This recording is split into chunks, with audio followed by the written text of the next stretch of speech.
We'll call the meeting to order. Everybody stand for the pledge, please.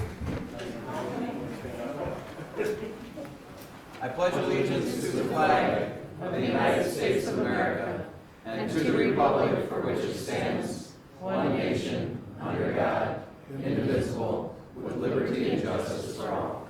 Take the roll. O'Connor. Here. Morissette. Here. Holmes. Here. DeZiel. Here. Weber. Atkins Hungate. Here. Hall. Here. All right, we're going to start out with a number of presentations tonight. The first is the Knepler Police Award. Chief. Good evening. So Officer Knepler is a field training officer for our agency, and what that is when we have a new hire for the first 300 or 400 hours of their employment, they work with another officer in the field and do training, on-the-job training. Officer Knepler, reference him as Kyle because that's his first name and it's easier for me to say, has been an FTO for about 7 years. He's a member of the Wisconsin Field Training Association, and this year he won the award of FTO of the Year for that association. So I wanted to take the opportunity to recognize him and his efforts here tonight. So Kyle has, like I said, been an FTO for about 7 years. He started as a police officer in North Hudson in 2008 and became an FTO with their organization. Kyle continued with his desire to teach new officers upon coming to the Hudson Police Department and has contributed not only as an FTO but as a valued member in partnership with the community through his volunteer activities. As FTO, Kyle passes on that aptitude and passion for his position and his desire to serve his community through training his new officers. Since starting here with the Hudson Police Department, Kyle has been an outstanding in relaying information needed to be successful, and he can do that in a way that new officers understand. New officers generally come to our agency with little to no experience in general, fresh out of college. So to put them in the middle of society as a police officer can be a challenging thing for them. And Kyle has a way to communicate with them that gives them a leg up to succeed. In leadership, Kyle's a natural leader and places his trainees ahead of himself. He's very well organized, perfectionist, and as an FTO, Kyle has become a source of information for not only officers, but also for veteran officers who have questions regarding specifics of procedures that they, by nature of being an FTO, has a very wide base of information. Others look to Kyle for guidance where they are in challenging environments, and Kyle does not shy away from assisting or volunteering for any situation, even above and beyond the FTO position. Kyle has been a leader in reviewing and assisting making upgrades to the training policies for the FTO program. He has been innovative and thoughtful in his process when taking on new team members. We have trained about 10 new officers in our agency in the last year and a half, and Kyle, as our lead FTO, has been the first one that they're with every step of the way.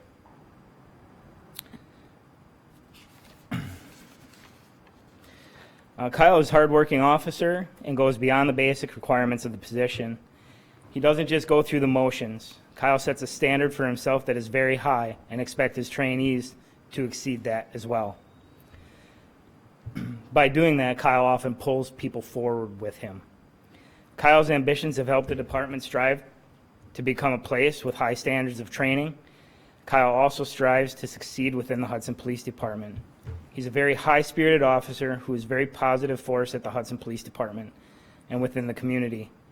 He is impactful on others around him and uplifts their personality.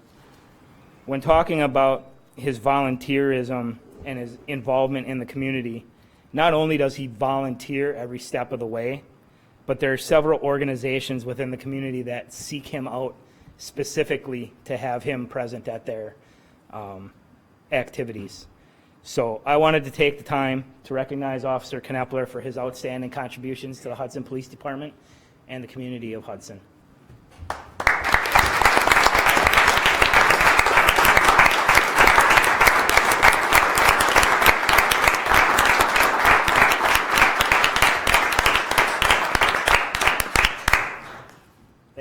Thank you, Chief. Thank you. Congratulations, Kyle. Thank you.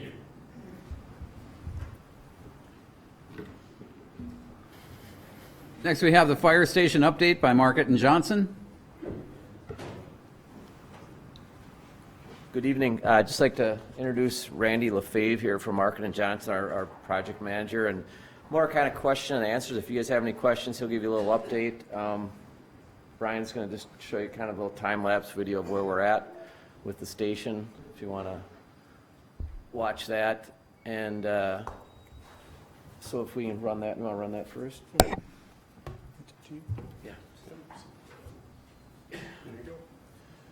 All right, so we started this job back in late June, as most of you recall, with the groundbreaking and such.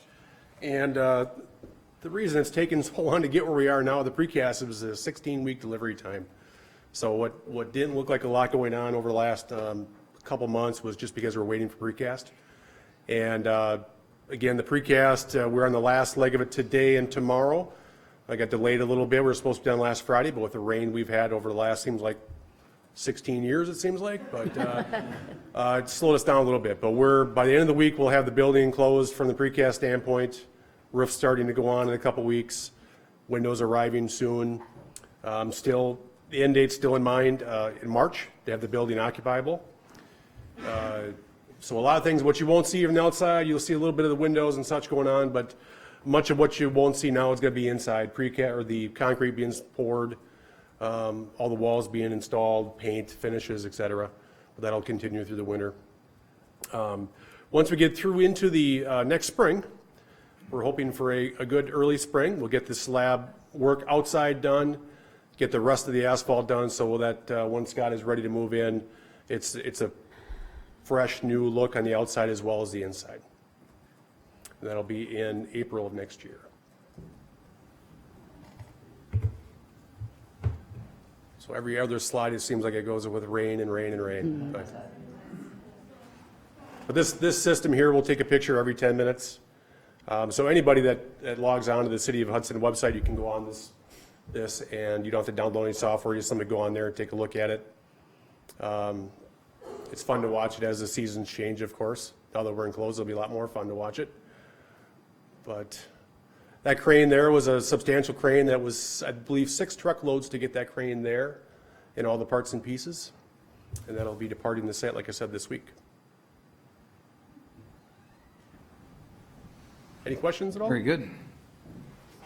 When is it all closed up then, in terms of the roof and all that? Is it closed up currently? So the precast, what you see the walls, all the roofs are also precast. So what we're going to be finishing up now is getting it actually watertight with the rubber roof that goes on top of that. Gotcha. So they're it'll be starting to- watertight in October? Yes. Okay. Yeah, for this month, it's going to be a big month for us, not only inside with the slabs, but also getting the roof enclosed and getting some temporary windows installed. Great, thank you. Then with putting the concrete off till spring, we'll probably, hopefully be in the offices April, or April, May, but then actually operating out of there is probably pushed back to about June, depending upon weather and how that all Yeah, hopefully not that goes. late, but yep. So that's one thing. And then one other quick thing, we've been having a few change orders in that. Alice and I have been working together on that, and so far it's been going real well. So. Yep, When you're talking about the concrete, you're talking about the apron that's around? correct, the outside, the exterior. Got it. When you pour the concrete this late in the year, it gets to be a problem with it curing out properly and sealing, and the last thing I want to do is tear up new concrete next spring. Great. All right, well, thank you. Thank you. Appreciate you coming in.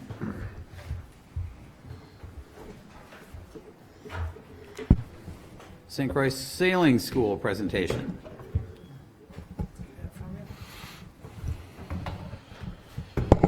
Set up here real quick.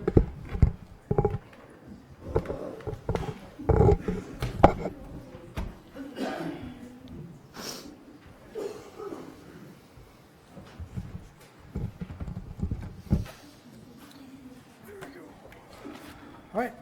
Good evening. My name is Colin Mueller. I grew up in Hudson and now serve as the program director at the St. Croix Sailing School. We're located in Lakefront Park. I'm here tonight to present a quick year in review highlighting the sailing school's accomplishments this past season. You guys hear me? Should I get a little closer here? I first off want to start off by thanking you for your support of the St. Croix Sailing School's mission of youth empowerment and river access and safe boating education. With the support of the City of Hudson, the Sailing School has been able to serve over 200 youth, 50 adults, and over 150 families from around the metro area. The main focus of the Sailing School is empowering and engaging today's youth through sailing and STEM education. With the sailboat as a tool, youth get a break from electronics and screen time, and they build self-reliance, self-confidence, critical thinking, and problem solving. They have hands-on learning opportunities, team building, working together, and they get an exposure to nature and the outdoors. Although our focus is on youth programming, we do offer opportunities to sail for all ages. 2019 marked our first year as an American Sailing Association affiliate. This affiliation has allowed the Sailing School to certify over 30 adults this season. This basic keelboat certification opens up the door for certified sailors to charter boats in ports around the globe. The first step to sailing around the world could be at the St. Croix River. 2019 also saw the Sailing School become one of only 40 U.S. sailing accredited community sailing centers. So this puts Hudson on the map as a national sailing destination. This accreditation also means that the Sailing School's safety procedures, curriculum, and equipment all live up to the high standard set by U.S. Sailing. And U.S. Sailing is like the NFL, if you will, or the national governing body of the sport of sailing. So kind of a big deal. As we look into the future, we look forward to continuing to work with the City of Hudson and surrounding communities to offer this one-of-a-kind boating program on the St. Croix River. And as we grow, we will strive to continue offering our high-quality programming and river access for all members of the St. Croix Valley communities. I just wanted to thank you again for your support of community sailing and boating on the St. Croix River. And if you guys have, it was a really quick presentation. If you have any questions about what we've been up to, happy to answer any questions, or if you need any clarification on anything. Questions, anything? Cool. Well, thanks for your time. Thank you for And coming again, in. just give me I'd a like to quick say, little recap. I really think the school is a great asset and resource here for the community, and it fits right in with the river. I think it's great. Yeah, we love what we're doing. We're really changing some kids' lives, getting the community involved on our waterfront. So thanks again. Thank you. 2018 financial report by Clifton Larson Allen.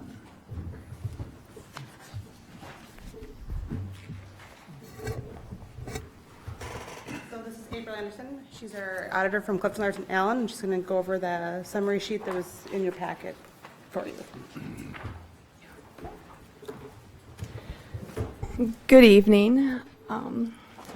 As Allison has said, the full audit report or financial statement is in front of you, but we pull out the highlights to sum it down or condense it a little bit, so you have that 4-page packet, and that's what I'll be going over tonight. So item number 1 is the auditor's report or the opinion. And what you'll see there is that your financial statements were issued with an unmodified opinion. And what that is it's considered a clean opinion or the highest opinion that you can receive. So that's what you're striving to receive.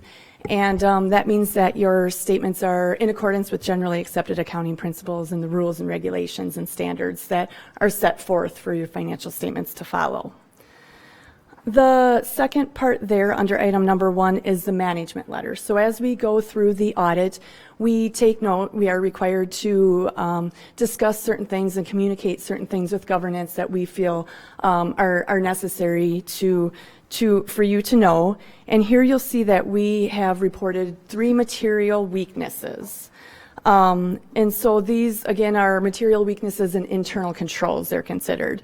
These are very common. We work with many governmental entities in Northwest Wisconsin and across Wisconsin, actually, that have these 3 findings, simply due to the makeup of the municipality and the size of the municipality. So these are material weaknesses that have been reported previously for many years. So the first one is limited segregation of duties. And what this means is that in the different financial reporting processes, disbursements, receipts, journal entries, payroll, that not one person should have access or the ability to do different parts of the process, initiating the process, reporting, reconciling.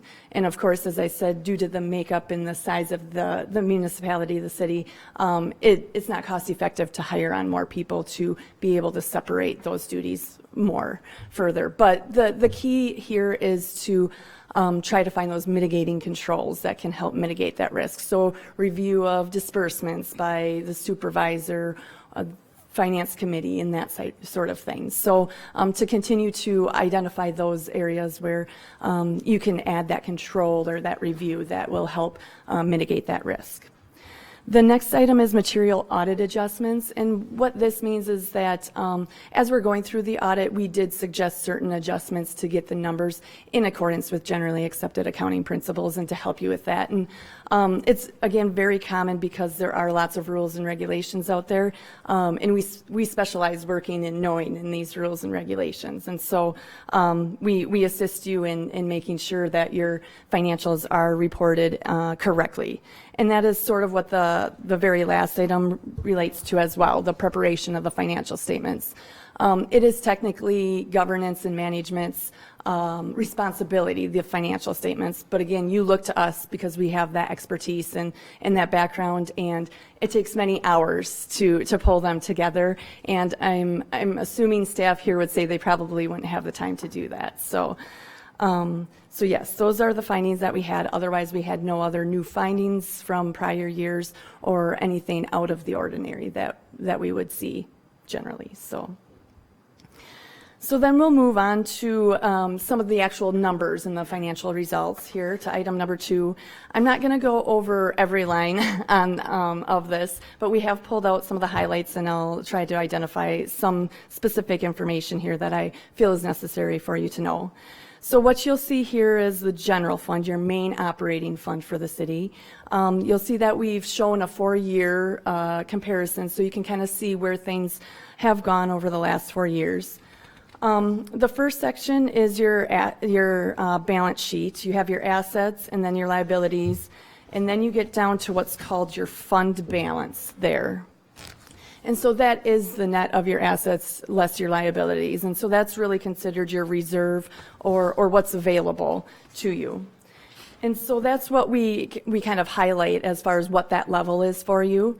And you'll see that there's different categories of fund balance there. There's non-spendable, assigned, and unassigned. And so the non-spendable is inherently, it's an asset up in your balance sheet that's not in the form of being spent. So prepaids.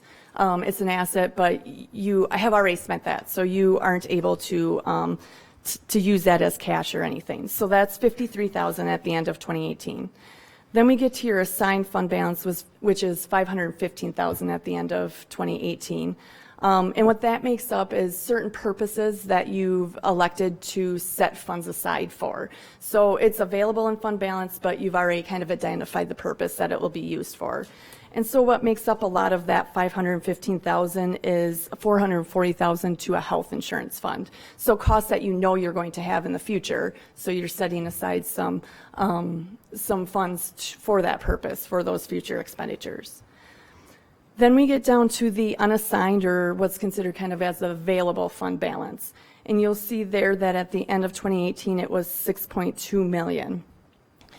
And that increased from the $5.1 million at the end of 2017. And so a benchmark that we look at is taking that unavailable, or that available unassigned fund balance as a percentage to your overall expenditures for the year. And you'll see that the very bottom line on this page shows that percentage of 69%. And your policy and general recommendation is to have a level of about 22.5% to 27.5%. And that's your policy, and our general recommendation is about 25 to 33%. Is a good level, but that's not a one-size-fits-all necessarily either. So you'll see you're well above that, but one thing that has been identified is that in 2019, $2 million of that will be set aside for the fire station. And so then that brings you down to about 45% or so. And so that's, at a very good level. I know when you go out for bonding too, they sometimes say about 35 to 40%. So again, your fund balance has increased to that point and that level, but it's given you the flexibility then to set the $2 million aside for that fire station instead of having to go out for further debt and issuing further debt. So that will be at a good positive level still in 2019 once that $2 million is assigned there. The change in fund balance, you will see it did increase by $1 million, which was a positive result. And a lot of that happened due to kind of a one unique time sale of some property for $500,000 or so. So that was the main factor of that 1.2 million increase, or 1.02 million increase. So those are kind of the highlights we like to go over for the general fund. Any questions on those? Sometimes it's easiest as we go through to ask those questions. So then we'll move on to item number 3, which is your special revenue funds. So these are other funds that are for specific purposes. They're pretty much considered self-sustaining for the most part, in that the resources and revenues coming in will pay for a specific purpose. And here, I wasn't going to really hit, you can just kind of see how they've changed over the last 4 years. I was just going to identify that a couple of them are newer, so you'll see that they had 0 fund balances in 15 or 16 or both, and that's simply because they were new funds, and they were like the room tax fund, the very last one there. You'll see that was in the general fund originally, but you've set those funding aside for certain purposes in the special revenue fund. Item number 4 is your debt service fund. And this is just for that purpose. It's for levying for debt service to pay for the principal and interest that you have annually. So you'll see that in 17, that was a higher level or fund balance, the $244,000, and that was just due to a premium that on debt issued, and then that was spent down a little bit in 18. So normally that fund will run about a 0 fund balance or nothing really at all, because it's a annual levy for that purpose. The capital projects fund, item number 5, funds for item number 5, you'll see you have 3 different funds there. For the capital projects fund itself, that does vary year to year because you generally levy or bond for a 2 years worth of capital projects. So you'll see in 15 and 17 your balance is higher, and then you spent that down in the following year in 16, and now you've spent it down in 18. So it's very common that's how you have done that over time. So then the other 2 capital projects funds are the TID number 5 and TID number 6, and you'll see that those are new. TID number 5 relates to St. Croix Meadows, and number 6 is Highway 35 or downtown here. So that, of course, is why you see 0 fund balances in 15 and 16, and then in 17 for TID 6. You'll see that those are deficits. That's very common for tax increment districts to have deficits because you're upfronting those economic development costs in hopes to get that back in the tax increment in the future years, which is very likely that will occur with the positive activity that's occurring in those TID districts. The next item is your component units, they're called, and so these are legally separate activities of the city, but the city is financially responsible as well for these activities. So you'll see the library, the business park, and then the community access board there. Again, you can see the activities over the last 4 years, but I wasn't going to key in on any of those. So we will move on to item number 7, which is your enterprise funds.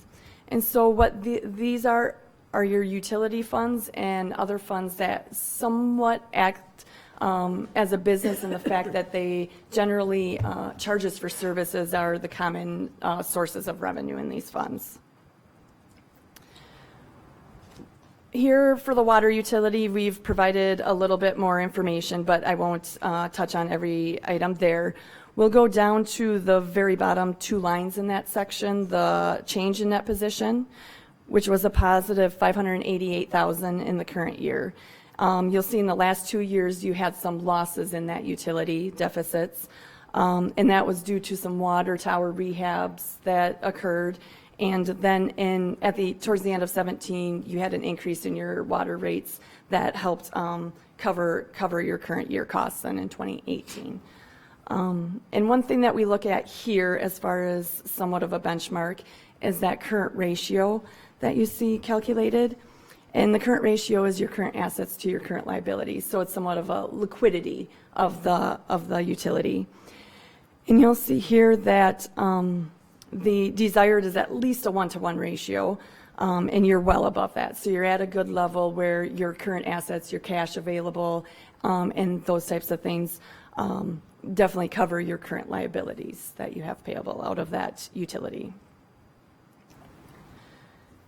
In the sewer utility, we'll sort of jump down to the same thing there, the bottom 2 lines where you see the change in net position.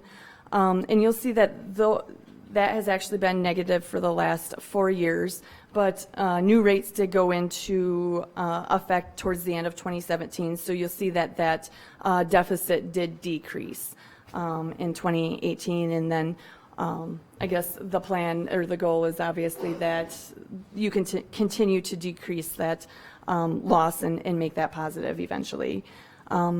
Looking at the current ratio, though, similar to the water utility, you'll see that is positive, well above the 1-to-1 goal that you'd see there. So obviously, in the sewer utility, you have available assets, current assets available to pay for your current liabilities. Then we move into the parking utility, which you see there, the change in net position was negative the last couple of years, but that's due to some kind of unique expenditures that you've had in that utility, parking studies, some staffing changes, which resulted in some decreases in some of the revenues and some increases in some of the expenditures there. But again, I don't have the current ratio listed here, but you're at a very good level there where your assets are available to pay for your current liabilities. And then in the ambulance service, you'll see there that you had positive results, a positive change in that position over the last 4 years there. So that encompasses all the different funds and activities that you have for the city. And then the last thing we like to highlight is your long-term obligations. So your general obligation debt and your mortgage revenue bond debt, along with other long-term obligations. So here you'll see the total general obligation debt is the $16.399 million at the end of 2018. And what we compare that to is every municipality, school district, county in the state has a statutory debt limit of 5% of your equalized value within the district. And so your overall debt limit could be $94 million essentially, and you're utilizing $16.4 million of that basically. So that's 17.3% of the debt limit that you're using. And with municipalities, we generally see that going up to about 40% or so. So you're at a really good level of using your debt limit. You haven't kind of overused it at all. You're at a good level there. Then you'll see that the other debt you have outstanding in the water utility, that increased this year to outstanding at the end of 2018, $1.67 million, which relates to the safe drinking water loan that you had for the well number 10 and the water treatment plant out there. And then the very last item of that section, the other long-term obligations, is an estimate of the employee leave liabilities, so vacation, sick, accrual, comp time that employees have earned to this point in time, but that will have to be paid out into the future. And so you'll see that that's estimated at just about $500,000 there. So again, these are the highlights that we like to share from the big audit packet because, well, even this is a lot of information, but in the financial statements, there's a lot of information. Does anybody have any questions at this point in time? Or you can certainly if you're reading the financials at any point in time and have any questions, certainly let me know. So, Questions? Anybody? Thank you for the presentation. Thanks for being here tonight. have a good evening. You too.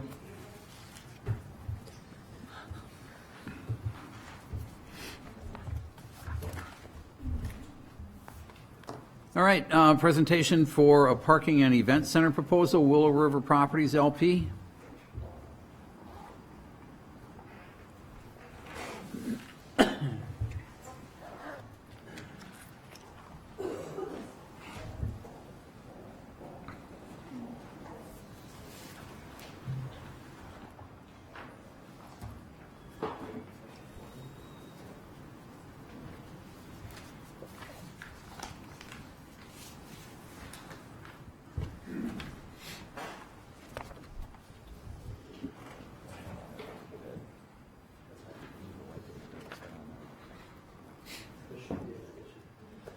Yeah, but it doesn't go in on this side.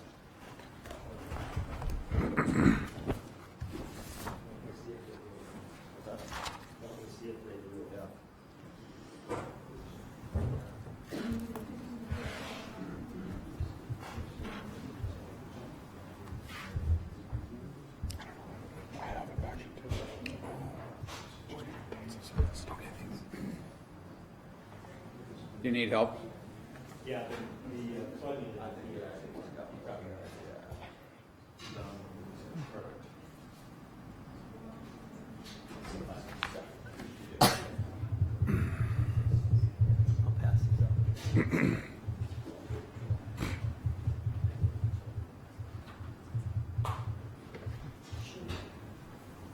Thank you.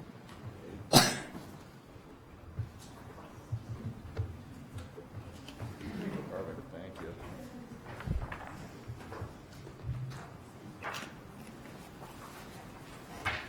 Thank you. Thank you. I think it's a bit more for everybody else. I'm guessing that if not, it's fine. Thank you for giving me the opportunity to speak to you. I'm Identify Gary yourself, Borg. please. Oh, you- Yeah, I'm Gary Borgland. I'm with Arcana Capital and Willow River Properties. And thank you again for giving us the opportunity to kind of review this with you. About a year and a half ago, I hired Walker Parking as a consultant. They're probably the largest parking consultant in this area, and they've been in business since '65, just to ask them for a concept design. So for about a year and a half, we've looked at their design, and then I actually retained Jerry Allen from Criteria. He's out of Afton, Minnesota, to do the final drawings. And you'll see that there's a variation on some of the pictures that we'll show you from what we've done, because in doing this, of course, we needed to make certain that it was good for the city, but it also had to be a moneymaker. It has to pass the test. And in interviewing, of course, several other cities, parking is oftentimes not a moneymaker and oftentimes a loser. So, and I've actually spent some time talking to some of the vendors and some of the retail people in town to make certain that it met their needs, and almost with kind of what-if questions. So I spent a considerable amount of time with Wells Fargo, and I don't know if you realize that, maybe the map of if you realize that, but on the map of the lot we're talking about, the city has an easement through the Wells Fargo lot, and Wells Fargo has an easement through the city lot. So it's a little confusing, and to make certain that it didn't conflict with where their growth and where they were going to go, those actually meetings, we had 2 or 3 meetings with them, and they appeared to have gone pretty good. The other thing we've done since our initial drawings was actually gone down 1 floor. So this is 5 levels, but the first level is underground. And if we show them the Vine Street, so this would be the 2nd Street view, and then that's the Vine Street view. And if you look at the Vine Street view, you're actually entering on the 2nd level of the lot. So the first level would be underground. The drawings actually continued from there because we really thought, maybe go to the event center, or the ground floor unit, if you would. Yeah. You'll see in this drawing that at the top is an event center. Actually, the more we went into the planning of this and realized that it has to make money somehow, the idea of having an event center at the top appeared to be a good idea. Seating's for about 320 people. In the inside room, about 200 in the outside room. The ground floor, maybe do that. The ground floor, you'll see. Oh, the ground floor.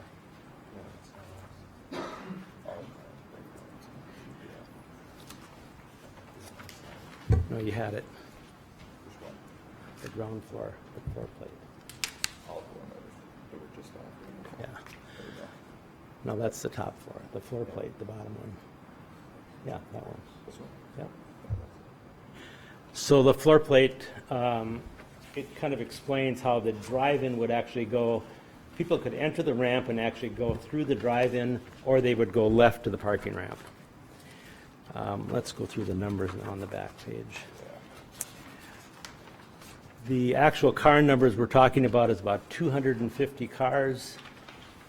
The question has been raised, if we had an event for 300 people, you're really not gaining much.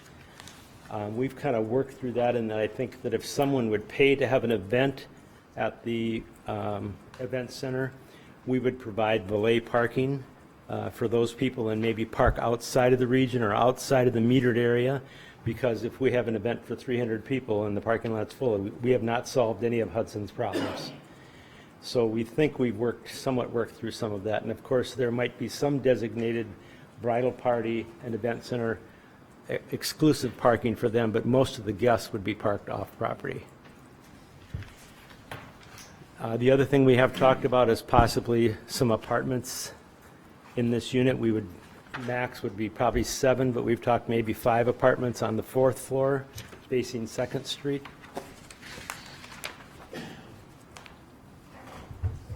And with those numbers, we think we can make this work financially.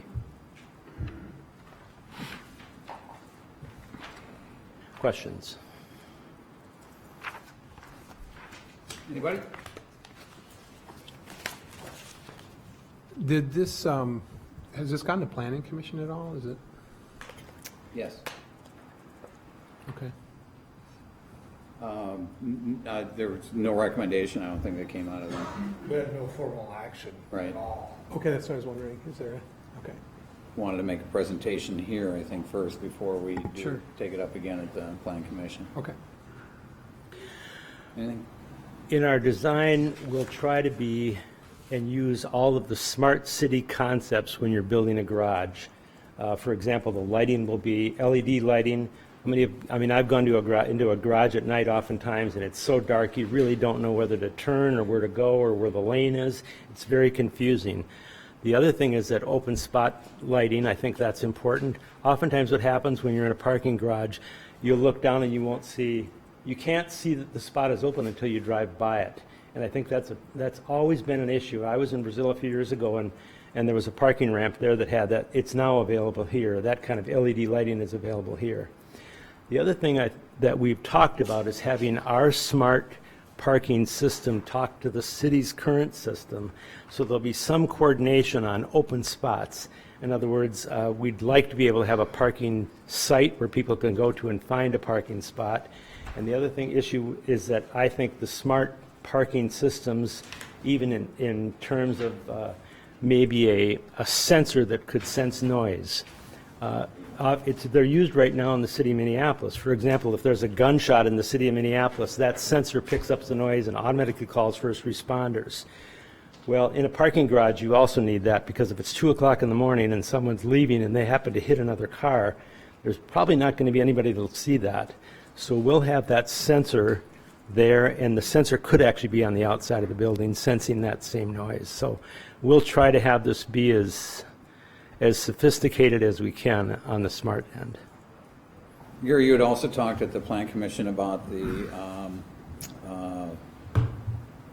assumption that the nature of driving cars is going to change, future of cars. Thank you. I'm a little smarter than I was a year and a half ago when it comes to growth. The statistics that we're getting in large cities is that 80% of the cars on the road will be electric in 5 years. I don't know if we're going to meet that number here, but the city of Hudson has no parking charging stations. They don't have any shared driving spots. You're probably aware of this, but I mean, Met Council, whose border stops at the river, actually picks up people in Hudson every day.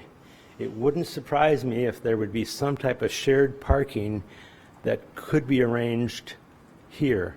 There could possibly be shared vehicles that could be kept at this spot or kept somewhere else. The other issue is electric cars and charging stations. I know some of the hotels in town here have them, but really there's nothing downtown. And if we don't plan for that growth, it's going to be here.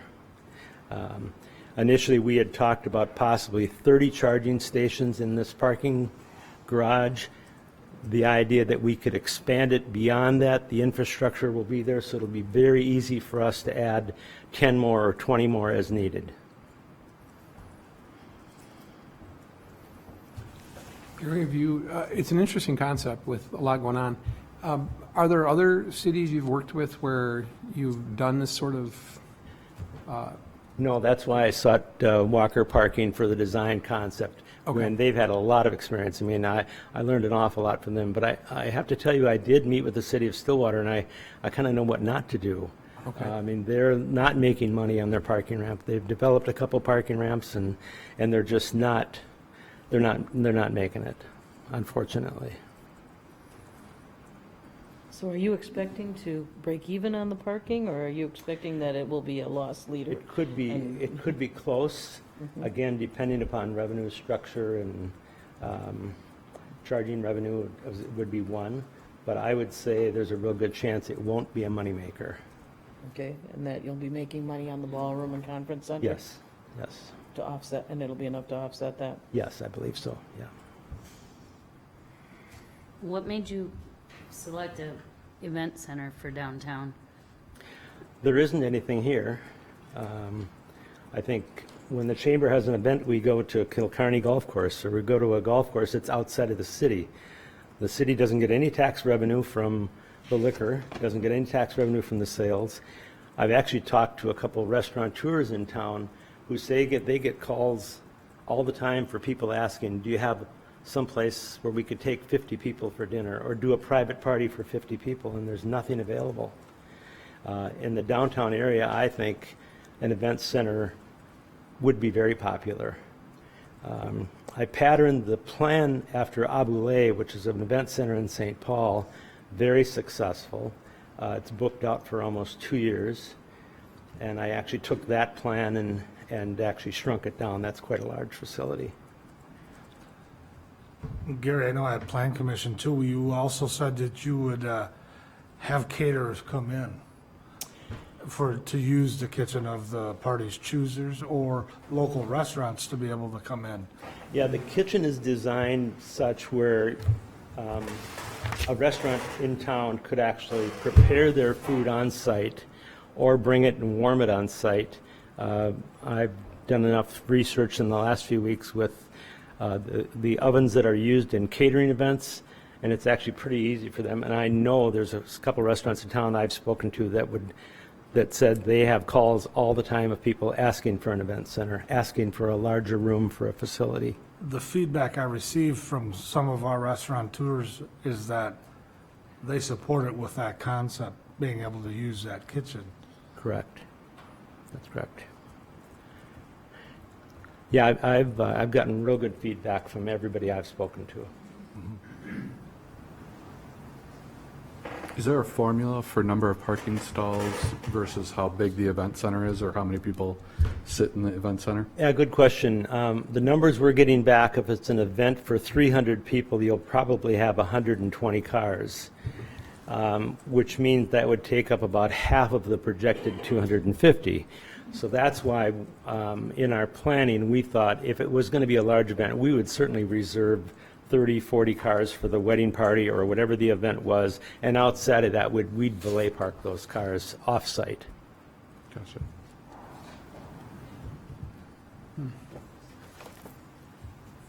How many does the event center hold, and how many up on the, you said there's outdoor space on the roof as well? The inside area is 320 seating. Outside is about 220. So you could have events going up in both Good. spots at the same time? You could. That would probably not be the preference, but you could. Okay. Yeah, because then you wouldn't have the banquet kitchen. Correct. Yeah. You'd be competing. What's the purpose of also purchasing the lot north of Postmark? Well, the idea that it would create an access either for delivery to the freight elevator, which is in the back. Otherwise, we're probably in a position where we're using, trying to get in and get out of the Wells Fargo parking lot, which would be a little bit clumsy. So how many spots overall would you be taking away from the city of Hudson? There's approximately 60 spots in the surface lot now. The space behind Postmark Grill can actually be about 10 feet wider than it actually is. City property actually goes on to the O'Brien property, and it could be widened. You'd probably pick up a few spots there. The city would? The city would, in widening that, you'd pick up additional parking spots, yes. Those are metered spots now, or will be metered spots in the new system.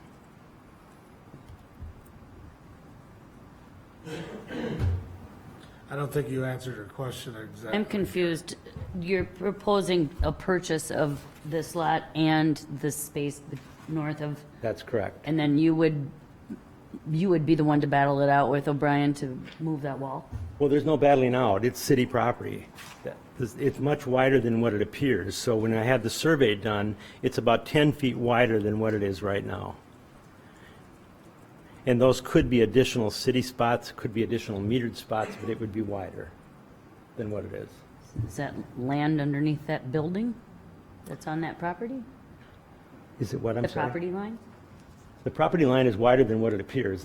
It's 10 feet wider than I'm what it just curious appears. if it goes through the building. No. No? No, Okay. not at all, no. But that's also access to the event center as well as potential. It could be, yes. I mean, we really haven't gone through all that, but it could be, because the city does have an easement through that, currently has an easement through that land. So it could be deliveries. Right. And I've talked to Postmark Grill and with the same what-if questions. What if this happened, and how would it affect you? And they've got some parking issues themselves with their lots, so we'll try to coordinate anything with them. But So currently, how many existing city spaces are behind Postmark? you know, it's a guesstimate on my part. I'm going to say 12. Okay. So about 75 total would be taken away to gain. Well, you wouldn't really lose any behind Postmark Grill. You may gain some. You wouldn't lose any. Because there is an alley beside parking that's there now. And it's going to be wider. So you're losing 60 in the surface spot, picking up 250.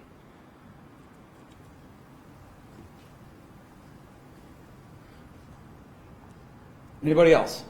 Do you have any time frame for this project? Well, initially, a year and a half ago, my time frame was to come with a plan that would be built and finished by the time Second Street was to be completely tore up. If I could meet that time frame, I think I'd be really lucky. But that would mean I'd need to start construction after the first of the year, construct all of next year so that by the spring of 2021, it would be finished. But to be honest with you, we haven't done the engineering drawings. That is my next step after tonight. Start with the engineering drawings and meet with Walker and the architect and finalize them. Have you met with similar centers that also just provide a kitchen and not the actual food service themselves? I'm not familiar with any event centers that don't actually do their own food. That's a moneymaker for them. I mean, how are you going to make money if you're not providing any food?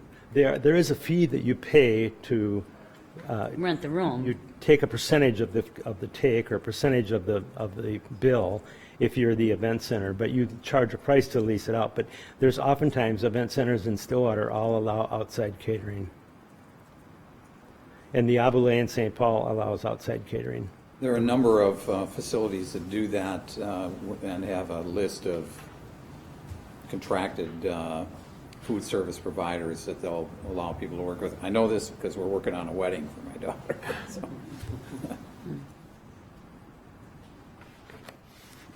Price for parking? Pardon? The prices for parking there if I'm not using your event center? Well, it'll need to be competitive with the city prices, or no one will park there. So I think, however, if I'm told that I can park my car in a garage and it's not going to get snow on it, or it's not going to be 90 degrees and I don't want to leave my convertible outside or whatever the situation is, I think you can charge a little bit more for it. But I think initially we're going to have to kind of wait and see. But it'll have to be competitive. Do you expect to sell monthly parking permits to the employees of the We've talked about that because the one level that's currently designed underground, you could have that be designated as permit parking. And again, I think the permit parking, would someone pay more for a permit if they could park in a covered garage versus uncovered? Maybe. But again, I think the jury's out on that. You'll have to try some things and see what works. Huh? Yes, yeah, exactly. And this fits with Wells Fargo's growth plan, as they said early on? Yeah, they actually initially did not want to change. I actually approached them with the idea that they may want to shrink their drive-up lanes because, as you know, the movement in banking now is smaller banks, smaller lanes, less, and they really didn't want to make any changes at all. So after a couple meetings with them, I just decided rather than to fight with them or get in a disagreement to design the plan around what's currently there. And the last plan I showed them, they gave it their blessing. So they still have the drive-through in this current plan? Drive-through, correct.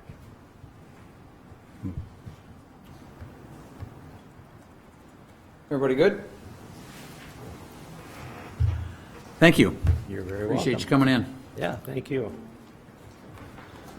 All right, into public hearings. Public hearing on a zoning map amendment from R2 two-family residential to B3 central business and a comprehensive plan amendment from single and two-family residential to downtown commercial at 821 2nd Street, 825 2nd Street, and 828 1st Street, CMM Holdings, Inc., and CMM Investments, LLC.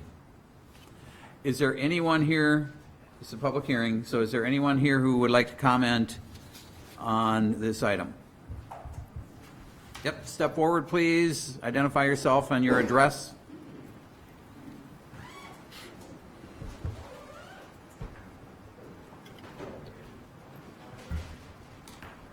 Hi, my name's Felicity Plansky. I live at 826 2nd Street. I live directly across from the proposed development. I have a couple of concerns or comments I want to make. Size of the development currently has two fairly small vintage homes on the site, and the proposal is 17 to 21 units directly on 2nd Street. So I'm concerned with how they would pack that many units on that site. So I would imagine it would be going up 3 levels, and that's going to impact my sight vision to the river, etc., and directly impact my view that I currently have. So I have a concern with that, obviously, being a homeowner. We'd also been to the Plan Commission proposal and also seen the look of the proposed development. I don't think it's in keeping with the historic, quaint look of Hudson.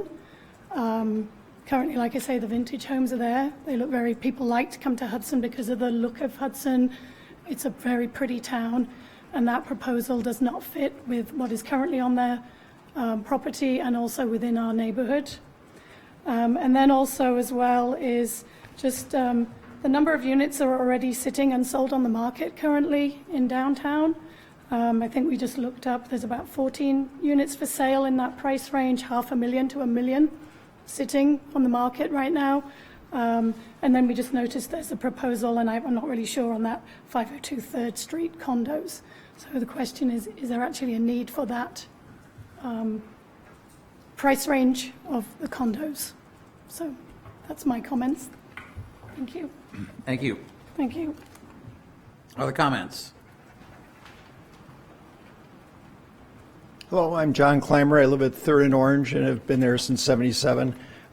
Just one comment. When we had the public hearing, there was discussion about how difficult it is to take care of an old house. And he talked about the basement was falling down, and it's probably going to fall down if they don't take care of it. And we've lived in that house for a long time, and I really found that to be an offensive comment. These are old houses, and people move into these old houses up and down 3rd Street, 2nd Street, 1st Street, and it goes through a gentrification. People love these houses, you take care of them, and it's part of the charm of the city. And when you start taking out that charm and saying, well, this should be ripped down, this should be ripped down, you can just keep ripping them down if you want to. But I think there's people like me that moved in 40 years ago, and we took a house and we redid it. Our neighbors have done the same thing, and that's what's going to happen to these. And if he doesn't like taking care of an old house, he should sell the old house and let someone else move in there. You can paint them, you can take care of them. The basements are going to stand up just fine. And I think the neighborhood will be better for it. Thank you. Thank you. Other comments?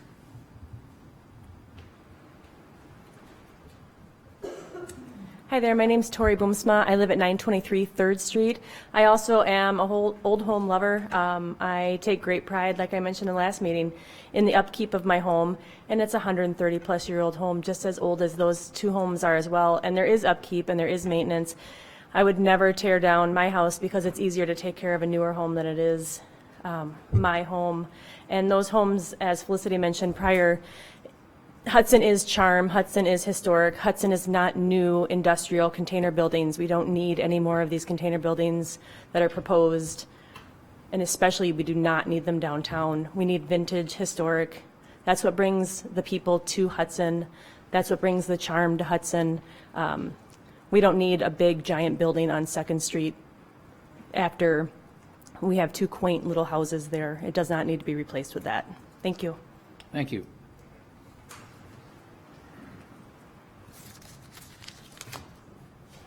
Good evening, City Council. My name is Greg Sarno. I used to live at 1412 Laurel, but now I'm at 211 Myrtle Street, right in the middle of District 5. We're renting, and I like it very much, and I'm roughly 2 blocks now from this proposed site. Again, I'm renting, so my horse is not quite as big in the race as some other folks. But taking a look at the proposed drawing, I just have to shake my head. The people who live between this proposed development and the river now are going to be looking like that 365 days a year, and the people who live to the east of these proposed buildings will never see the water again. To be fair, these people have been, or the homeowners have been there for quite a while, and putting a 4-story building like that is very disrespectful to those homeowners. The only people that are going to make money are the developers, and the tax revenues may go up a little bit for that piece of property, but I don't think that's going to be good in the long run. There's an old saying about the nose of the camel coming under the tent, and this is the nose of the camel. Between that development and the railroad bridge, you can foresee 6 or 7 of these things going up for a pretty view of the river, and I'd really hate to see that happen. Thank you. Thank you. Other comments?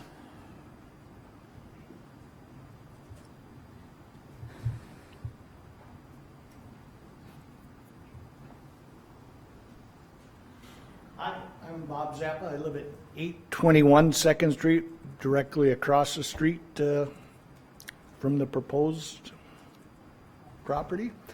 A lot of the comments have already been made. I bought my house 29 years ago. It was, in my mind, a haunted house. It was a rental property probably for 20 years before I bought it. And I've put a lot of money into it, fixing it up. It's a nice house now, I think. I know my neighbor has put a lot of money into their house. And again, they're just like the properties across the street. They are old and run down probably. I don't think that's a reason to rezone the property. It's make some investments in it and keep the neighborhood going like it's been going for 100 years. So. Thank you.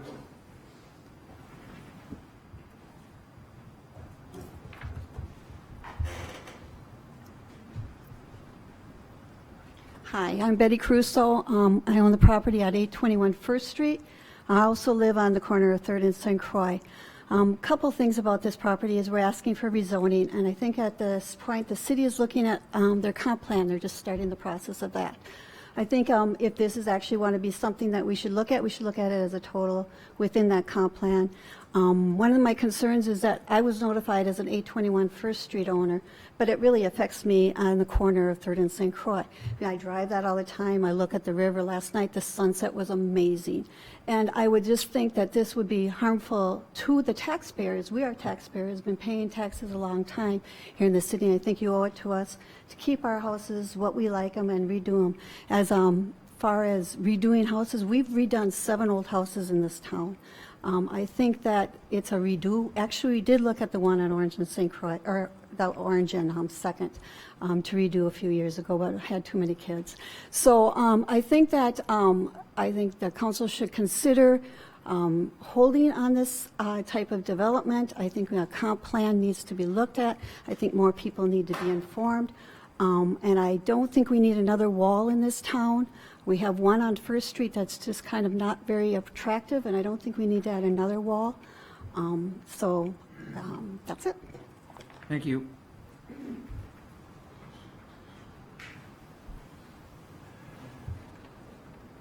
Jimmy Oberg.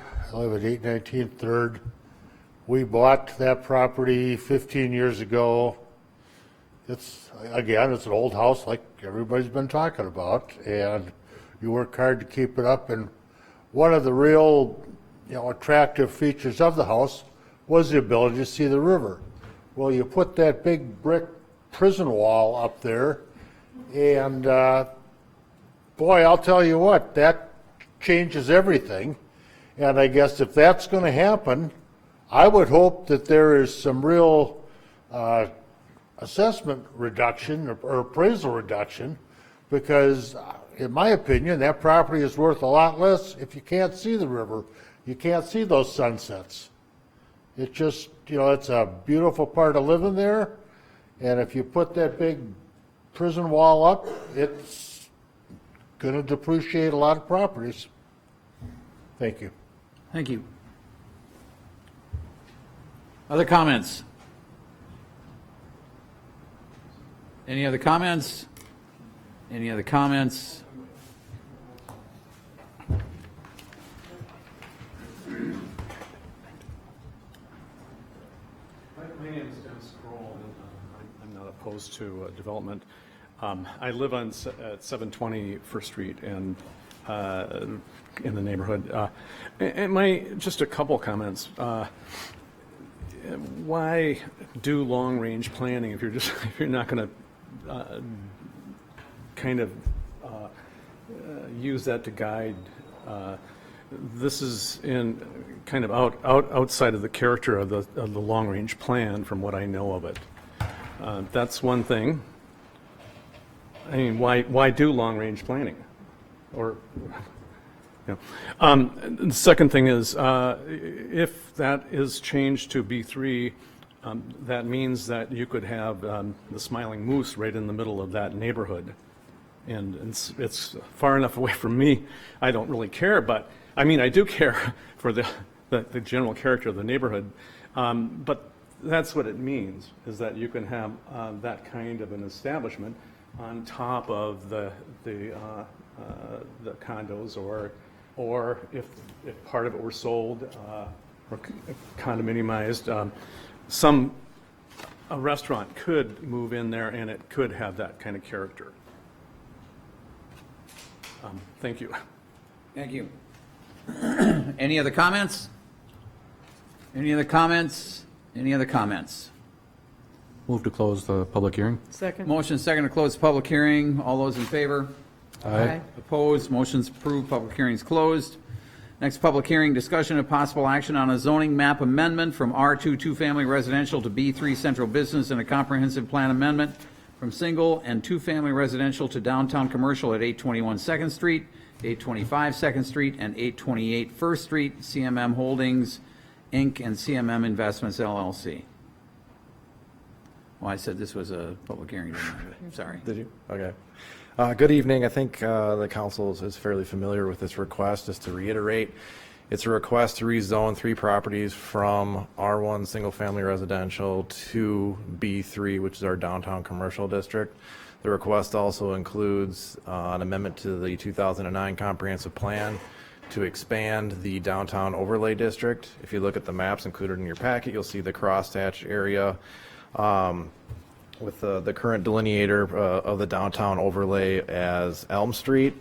So obviously this is, I think, what was part of the larger discussion, certainly at Plan Commission, was is it or is it not a good idea to expand the downtown district, and especially in that location. Ultimately, the finding, the recommendation from the Plan Commission was to recommend a denial of the application as it's presented. But they obviously wanted to hear, to hold the public hearing and to move forward with a continued public dialogue. So I know the applicants here may wish to make a few statements in response to some of the questions that were posed or concerns. But with that, again, Plan Commission recommends denial, citing the fact that they wanted to have the public hearing, but also the concerns about the overall expansion of the downtown overlay with the comp plan process starting right now. So I'll turn it over to the applicant.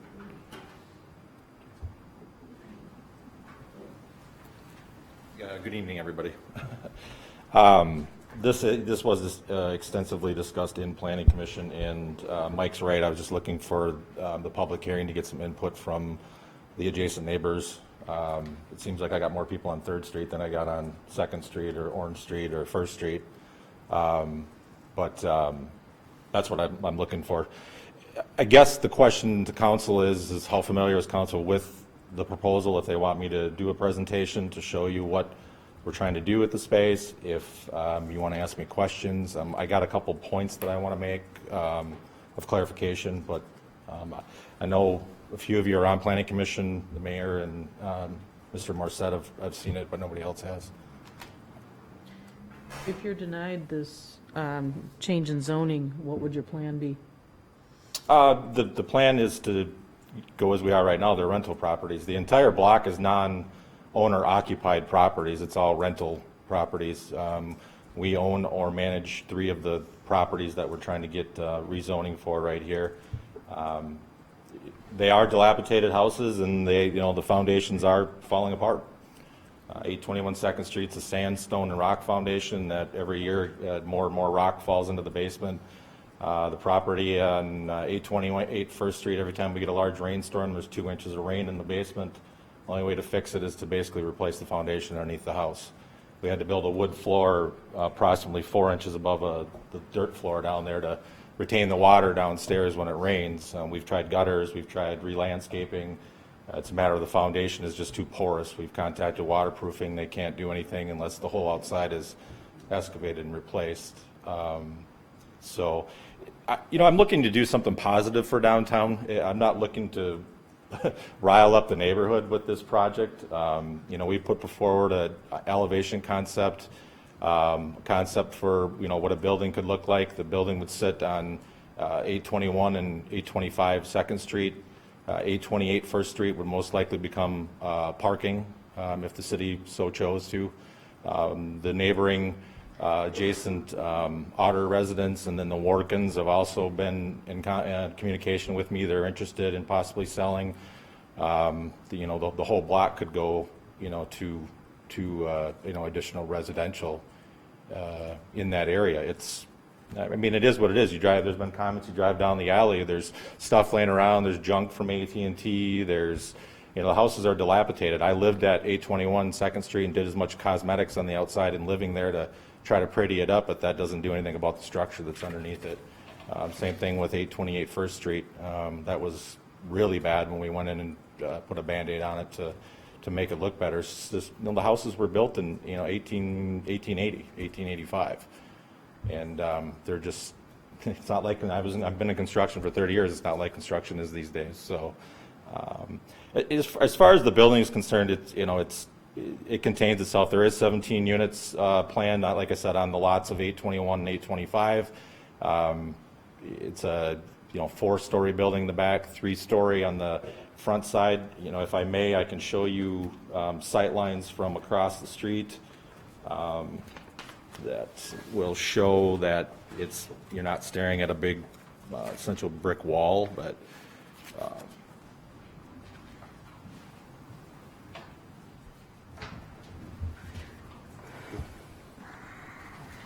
Hey. Thank you.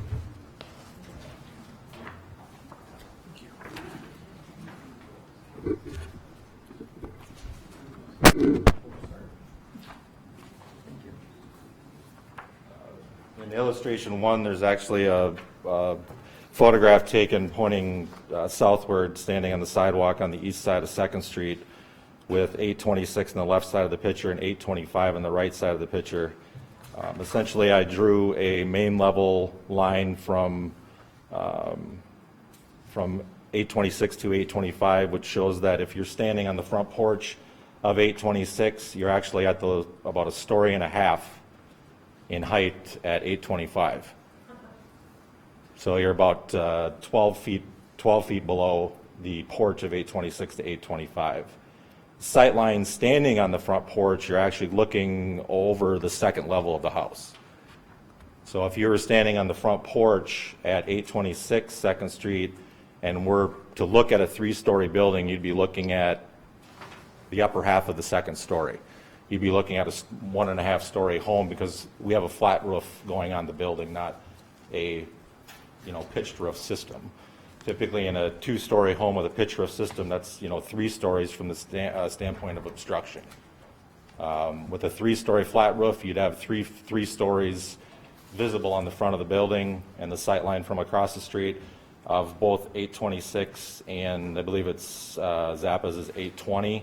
You would be looking at the 2nd story, almost the top of the 2nd story of that building across the street. There's a significant elevation difference between the west side of 2nd Street and the east side of 2nd Street, and the fact that these houses are elevated. I didn't come on their property and survey anything, but I'm in all estimate with vehicles, heights and things like that, probably 12 feet, probably a 12-foot difference from surface road to the porch of 826. From the number 3 here, this is actually standing on the front sidewalk in front of 825, looking across the street to 826 and 820, and you're looking into it, basically a grass dirt bank. That essentially would be a 1st story of a home if it was down on the level of 2nd Street. And I would say that in all estimates, their main levels are probably a story and a half above 2nd Street. From the standpoint of obstruction of views from 3rd Street, I don't know even how to address that. If you want to live on the river, live on the river. You can't see the river in the summertime. Like I said, I'm not here to start an argument with the neighbors and things like that. I'm looking to try to do something positive to finish off the block. AT&T already is on the corner of 2nd and Elm. They take up half of the frontage on 2nd Street right now, and the properties at 821 and 825 take up the rest of the frontage. Same thing down on 1st Street right now. 1st Street Station, that was the old Nor Lake. That's on the 800 block of 1st Street. You've already came across Elm and already have commercial property on the 800 block of both 2nd Street and 1st Street. The reason that we're going B3 is setbacks more than looking to put the Smiling Moose on the corner of Orange and 2nd. And nothing against the Smiling Moose. own a restaurant, so I'm not going to go there. We went B3 under the basically the suggestion of Mike and Ray because of setbacks with the building. The building that we're trying to put there, and if you go multifamily, the setbacks are too much, and it can't really be done in that area. We're looking to do residential here. We're not looking to put a shopping mall across the street from houses. You know, if council were to rezone the property, we would be totally fine with, you know, that condition put in there that only multifamily or only residential would be put on that property in rezoning. We're also open to a process. I'm talking with, you know, Mike and the comprehensive plan of the overlay district. You know, Mr. Morset's had a problem with the way that the building looked too in planning commission, and I'm open to that. I'm open to, you know, taking a look at things that are having structures that fit into downtown. I grew up in Hudson. I've been in Hudson since 1986. I live on 6th Street in downtown Hudson. I'm very, very respectful of downtown Hudson and what's happening. I don't necessarily agree with some of the things that have happened in some of the other buildings that have been improved and done. I'm looking to do something. I thought by putting forward a elevation that had a 100% brick facade with cornicing at the roof, looks very similar to buildings that you see downtown right in the central area. The picture's a little difficult because it's very dark, but we're not opposed to, in planning commission approval, adjusting those things to make it conform with what people are looking for. We're looking for rezoning of the property so that we can move forward with designing and making alterations to something that will fit with a good transition from downtown commercial into the single-family residential that's on the other side of Orange Street. We're not looking to put up a prison wall. From the standpoint of the building itself and parking, there's 4 stories to the building. The ground level is actually on the alley side behind the building.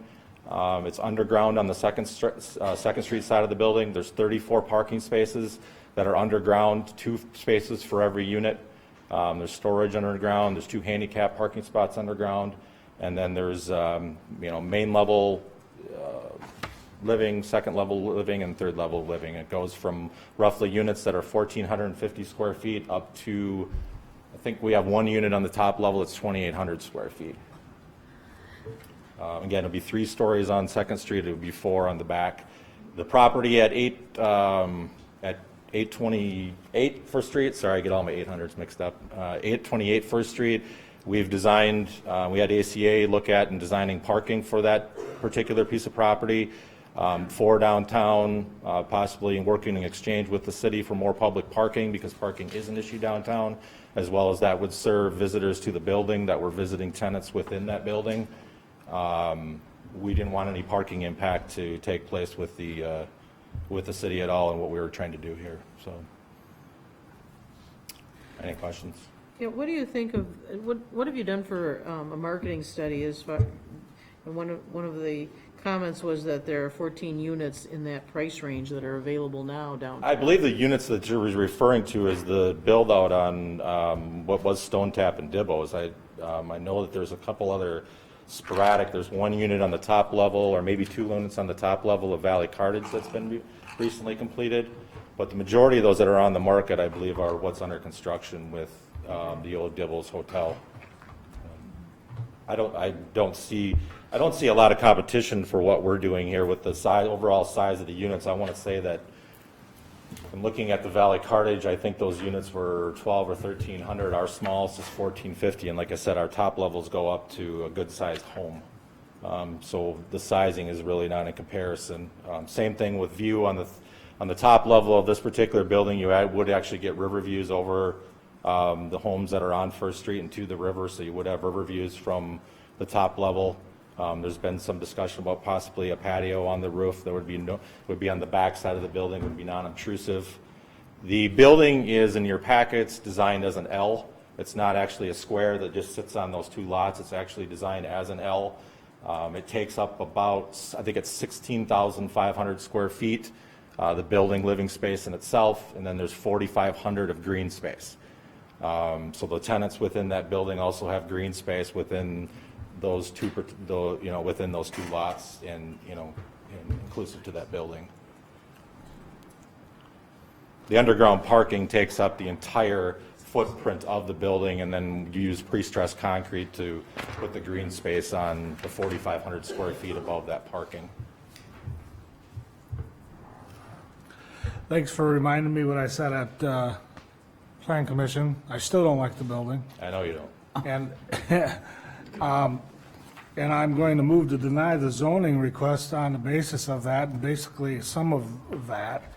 If you came back with a different plan or something different, like flats or something that looked more like what downtown Old Hudson is and what these folks are saying and what I grew up with down there, that is not what Hudson is right there. And you say there's examples there or examples here. This is right down in the start of our historic downtown housing district. I don't think it fits there. It's one block up from Valley Cartage that was just approved too, so that's where, where does Valley Cartage fall into historical? And in meetings behind us, and a few years back, we had a huge discussion about what is the limit of where we're going to stop the rezoning, spot zoning, whatever you want to call it. Skip zoning, whatever you want to call it. That doesn't fit there. It just doesn't fit there. I don't like it. It's ugly. It's the wrong spot for it. If you come up with a different concept, I'd support it, but at this point, I'm not supporting the rezoning of it. Can I ask you, is it the height, is it the composition? It's the height, it's the different, it's just one big block. That doesn't look good. If you had flats and little different, designs, heights, something that wouldn't be so obtrusive. Right, I'm looking for input, again, I mean, that's So my thing is go back to the drawing board, but I'm going to deny, my motion is to deny the zoning, so. As the representative of these fine folks out here, I'd second that motion. We have a motion and second before us. Thank you. Discussion? Thank you. Any discussion? I think I would just like to add that I appreciate all the thought that has gone into this concept. However, clearly the purchase, and I was going to ask you one more question.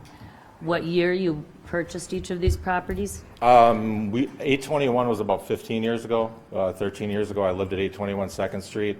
828 First Street I purchased 7 years ago, maybe 8 years ago when they both passed away. And then I don't own 825, but I'm in control in a partnership with that particular, homeowner just passed away this last December. Thank you. Yep.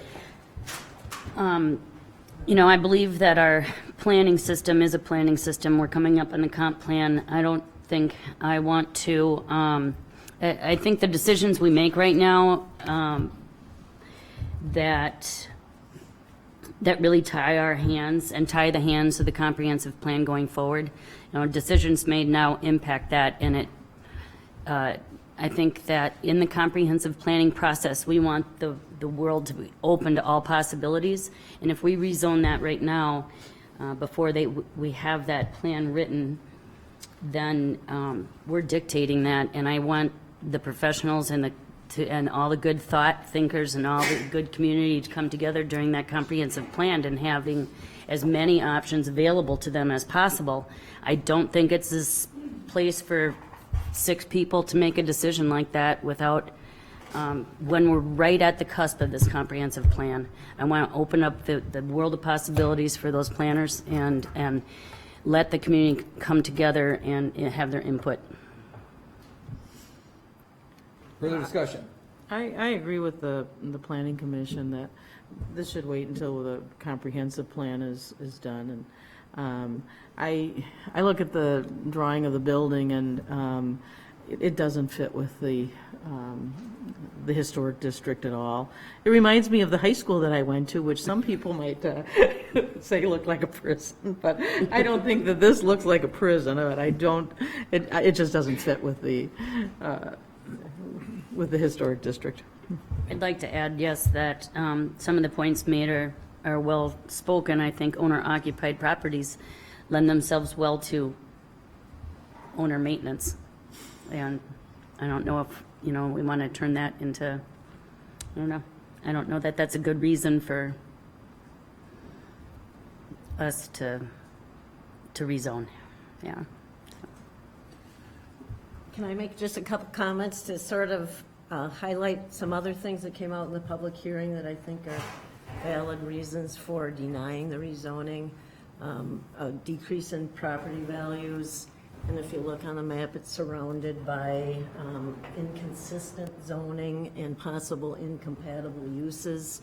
You're looking at rezoning for a B3, which would allow other incompatible uses if someone were to change their mind about the use of that property, and that's what zoning tries to avoid, and that's what I'm sure the Plan Commission was trying to avoid as well. The other thing is it's inconsistent with your comprehensive plan, so there really is no reason to rezone, because of those reasons as well. I'd like to take that onto my motion as well, if you want to. I'll second that. What are you taking on? Tagging. The 2 points she just brought Okay. up. Oh,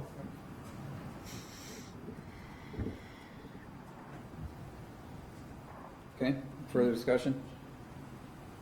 All those in favor? Aye. Opposed? Motion's approved.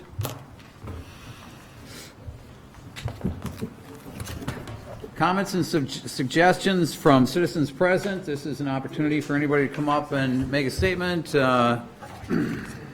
We ask that it not be on something that is on the agenda, and also keep it short, to the point. Try not to repeat.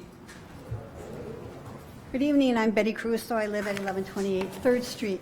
What I'm asking the council to consider tonight is the expansion of our Hudson and our downtown.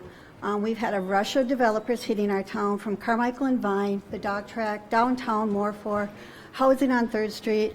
I'm not saying these are bad developments, I'm not saying they're good developments, but I think we have a rush. And what I like to see is a moratorium being considered.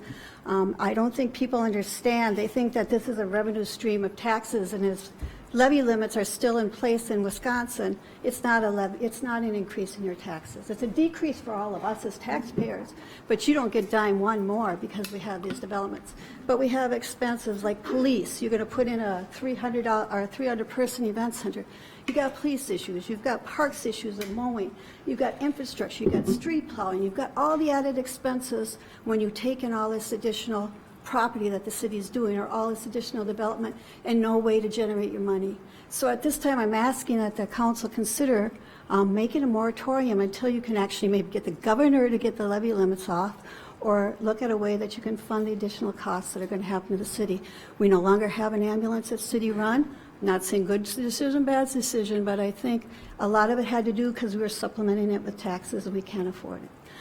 The other thing I'd like the council to consider is a historic advisory committee. We have a historic downtown. We have a historic housing area. If you had an advisory committee to the Planning Commission, when something comes in for downtown, the people that are interested, that own businesses down here, should have a say on what's going in, because it's going to affect them.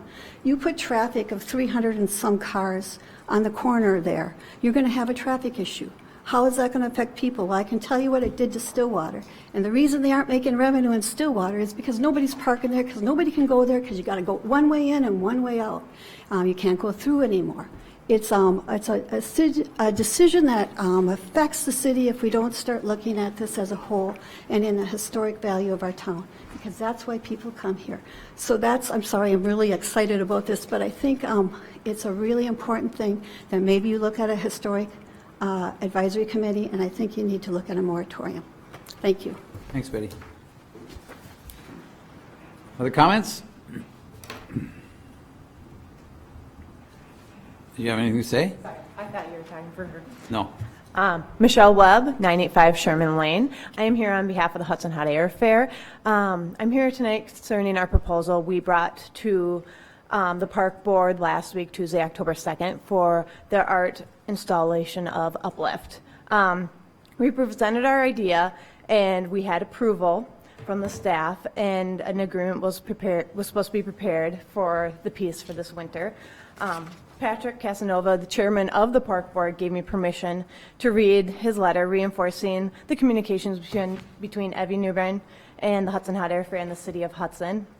And I quote, "I received the emails between Evie Newbern and regarding the Hudson Hot Air Fair proposal for the sculpture in the park. I do not understand what the problem seems to be. The park board approved their request to place it in Lakefront Park and gave them the go-ahead. They should be allowed to go forward. I understand the city administrator's concern to developing a more formal ordinance for art in the park and agree that something could be needed in the future. However, I do not see why it should hold up the hot air fair on this project. We have done art in the park with the Phillips Center in the past. We have allowed the Boy Scout sculpture to be placed down by the bridge. The Hudson Hot Air Fair has been a successful event for the city of Hudson since its inceptions. They are a local group trying to bring activity to our community on behalf of the benefit of all. If it was an outside group or for-profit organization that had no history with the city, I could see putting it off until we had something new written. I believe the hot air fair should be allowed to place as approved by the park board and see no clear reason why to hold it up. They came to the park board, proposed what they'd like to do, and we approved it. If the city administrator would like more formal city ordinance for future projects, that's fine, but I don't see why it should hold them up. Thank you. Any other comments? Good evening. I'm Mary Claire Potter with the Hudson Chamber of Commerce, and I just want to give you a few quick updates. My apologies first. So it's been a really busy summer with festivals and events throughout the community. Spirit of St. Croix Art Festival was another great weekend with over 8,000 attendees. And a special thank you to the Public Works and Parks Department for all their help in making this event possible. I want to recognize Mike, the director, Deb, Andrews, JJ, Blake, and Jeremy and his entire group. They're a great team to work with. We also had over 150 high school students participate in Manufacturers Day this past Friday, where they toured 3 different manufacturing companies to learn about career opportunities right here in Hudson and some that they can enter right outside of high school. And so workforce development continues to be a top priority for the Chamber, and with that comes the needs for transportation options and workforce housing. Tomorrow, Mike will also be participating in our Leadership Hudson program, taking us on a bus tour throughout the community, that class, so we're excited about that.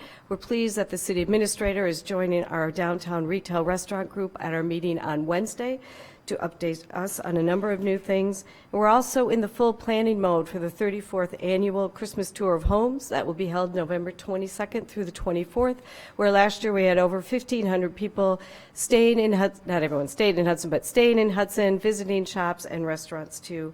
And then we will follow that up with all of the Celebrate the Holiday events. So just wanted to bring you up to date on some of the things happening and want to thank the City of Hudson and your team for your partnership, and we look forward to our continued work together. Thanks, Mary Claire. Any other comments? Any other comments? Any other comments? Hearing none, we'll close that portion of the agenda. Consent agenda. All right. Consent agenda items for tonight's meeting are as follows. Approve the September 16, 2019 regular council meeting minutes. Approve the claims in the amount of $1,252,830.39. Approve the regular operator license applications as listed on the issue sheet. Approve the temporary beer wine license applications submitted by Hudson Area Joint Library Foundation for the Hogwarts After Hours event scheduled for October 19, 2019 from 6 p.m. to 10 p.m. at 700 First Street. Approve the conditional use permit application for an indoor recreation facility at 2760 Enloe Street, Hudson, GNG. Approve the final development plans and certificate of compliance for tripod condos at 502 3rd Street, the Tripod Hudson LLC. Approve the final development plans for Hudson Hospital's EMS department expansion, Hudson Memorial Hospital, Inc. Could you pull F, please? Yes. Approve a fence easement agreement for 01 Knollwood Drive, Joe Ellens. Approval of the lease agreement with St. Croix Sailing School for the use of park property at 18 Buckeye Street. Approve the memorandum of understanding with the Hudson Chamber of Commerce for the use of Lakefront Park for a lighting display. Authorize city staff to proceed with the request for proposal for the boat launch improvements. Approve a release of easements on lots 8 and 9 of Banterra Plat Map Hudson Memorial Hospital, Inc.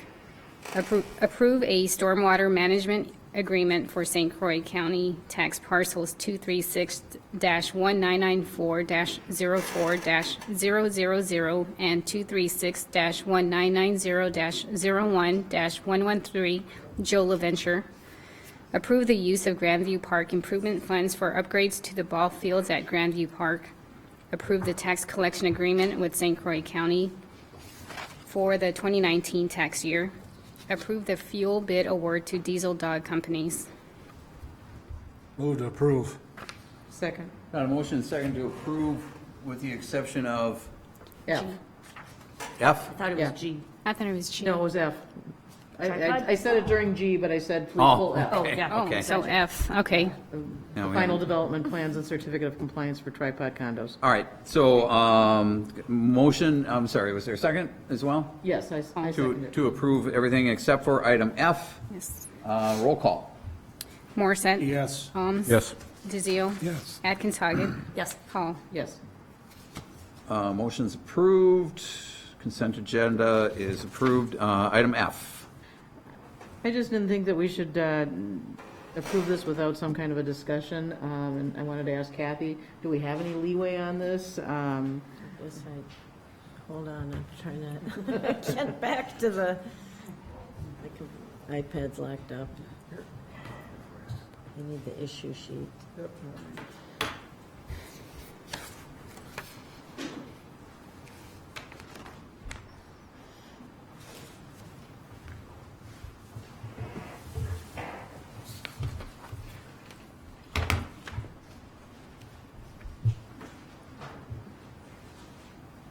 The comments at the planning commission were that, it doesn't fit the historic downtown. I think it's a beautiful building. I love the balconies and all the windows and things like that, but, is this what we want for downtown? It did pass out of plan commission. That was one commissioner's opinion. Yeah, okay, The rest was a majority, okay, or 4 or 5 or whatever. okay. Any other thoughts? Do you want, I don't know the history behind it. Can you guys, from Planning Commission, what was can you talk about? Sure. Yeah, so over the last 2 months or so, we went through the development plan approval process or review process, which included concept development plan review at Plan Commission. That just goes through plan. Based on the feedback and some of the other engineering review and plan review that we go through, they come back with their final development plans, which go through Plan Commission, and then obviously arrive here at Common Council. One big point is that none of the neighbors objected to this. Okay. And the That was plan the co- question I was going to ask. And the plan commission took that to heart, and they were all for it. This architect has done a heck of a job trying to mix and blend this building in with this building, the fire building, and using those same type of materials. So they were conscious of what they were trying to do, and there was no objection from any neighbors, Okay. including a former council person. And it fits our zoning plan, I'm assuming, Michael? Correct. Okay. So I'll move we approve it. Second. Motion is second to approve item F rather. Any further discussion? How many, sorry, how many units is it, Michael? 3. Okay, okay. Sarah? Just a small question. On the final page of the packet information that was provided, it shows several existing trees. And as I walked up this evening, I kind of noticed those trees in place. Are they planning to keep them? Because they're not Is that one of the plans? And if so, just like to say thanks.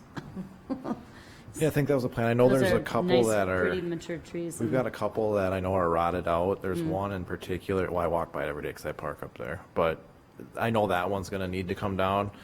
Part of the other issue, or one of the other things that I think goes with this plan is that existing access that goes under the canopy would be closed off. So we'd also pick up a parking stall or two there as well. Ooh, that's a. Right? That's a bright spot. Anybody else?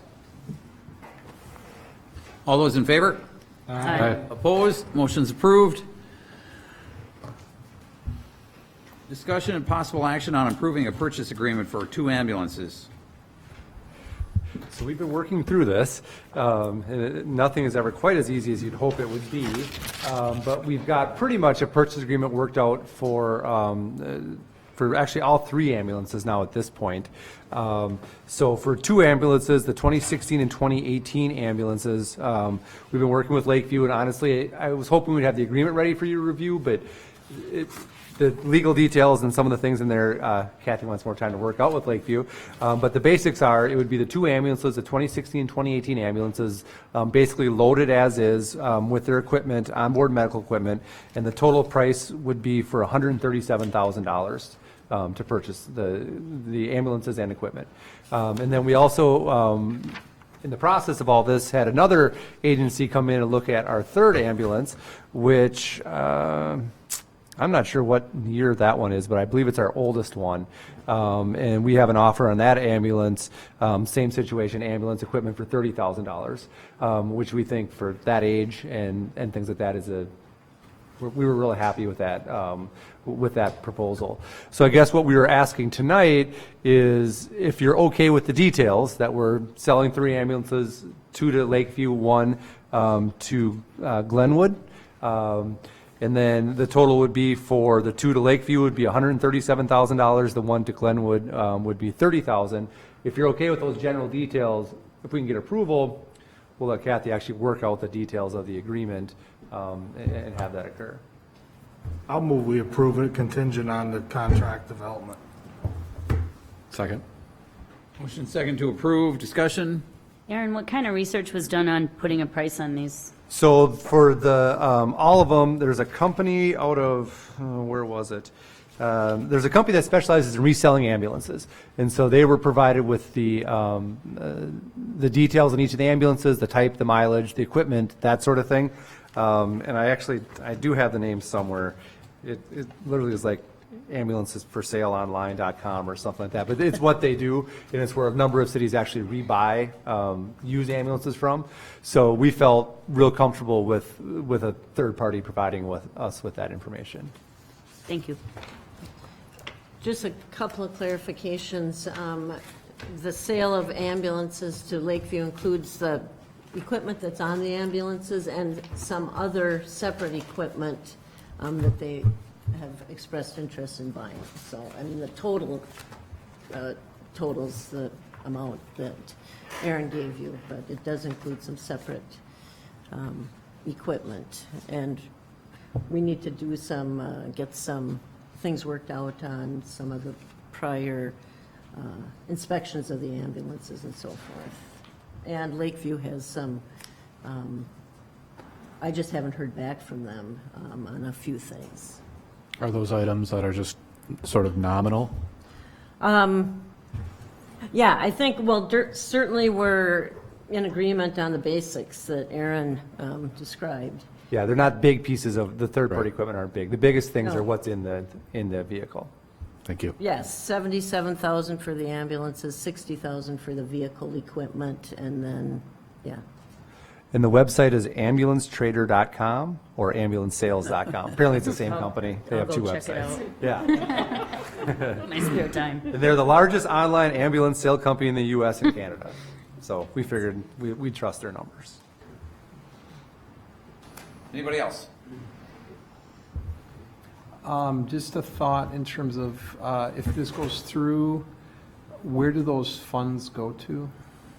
So basically, we have that ambulance fund still, and that won't be closed out until we kind of finish closing out all the ambulance sort of operations. So besides some of our expenses that are still outstanding, we also have revenue that's still going to be coming in for another period of time, just because before the transition occurred, we have outstanding billing and things like that. So until we get through all the outstanding expenses and revenues, everything just goes into that fund. And at that point, the council is going to have a conversation about what happens with that fund. And we anticipate that'll be about 6 months from the date of closure that we'll be ready to bring that forward to the council and say, okay, here's what's in this fund now. Here's where that money came from, whether it's these sales of equipment or it's actual ambulance revenues that are still coming in, and then the council will need to probably make some decisions about that money. Okay. Anybody else? All those in favor? Aye. Opposed? Motion's approved.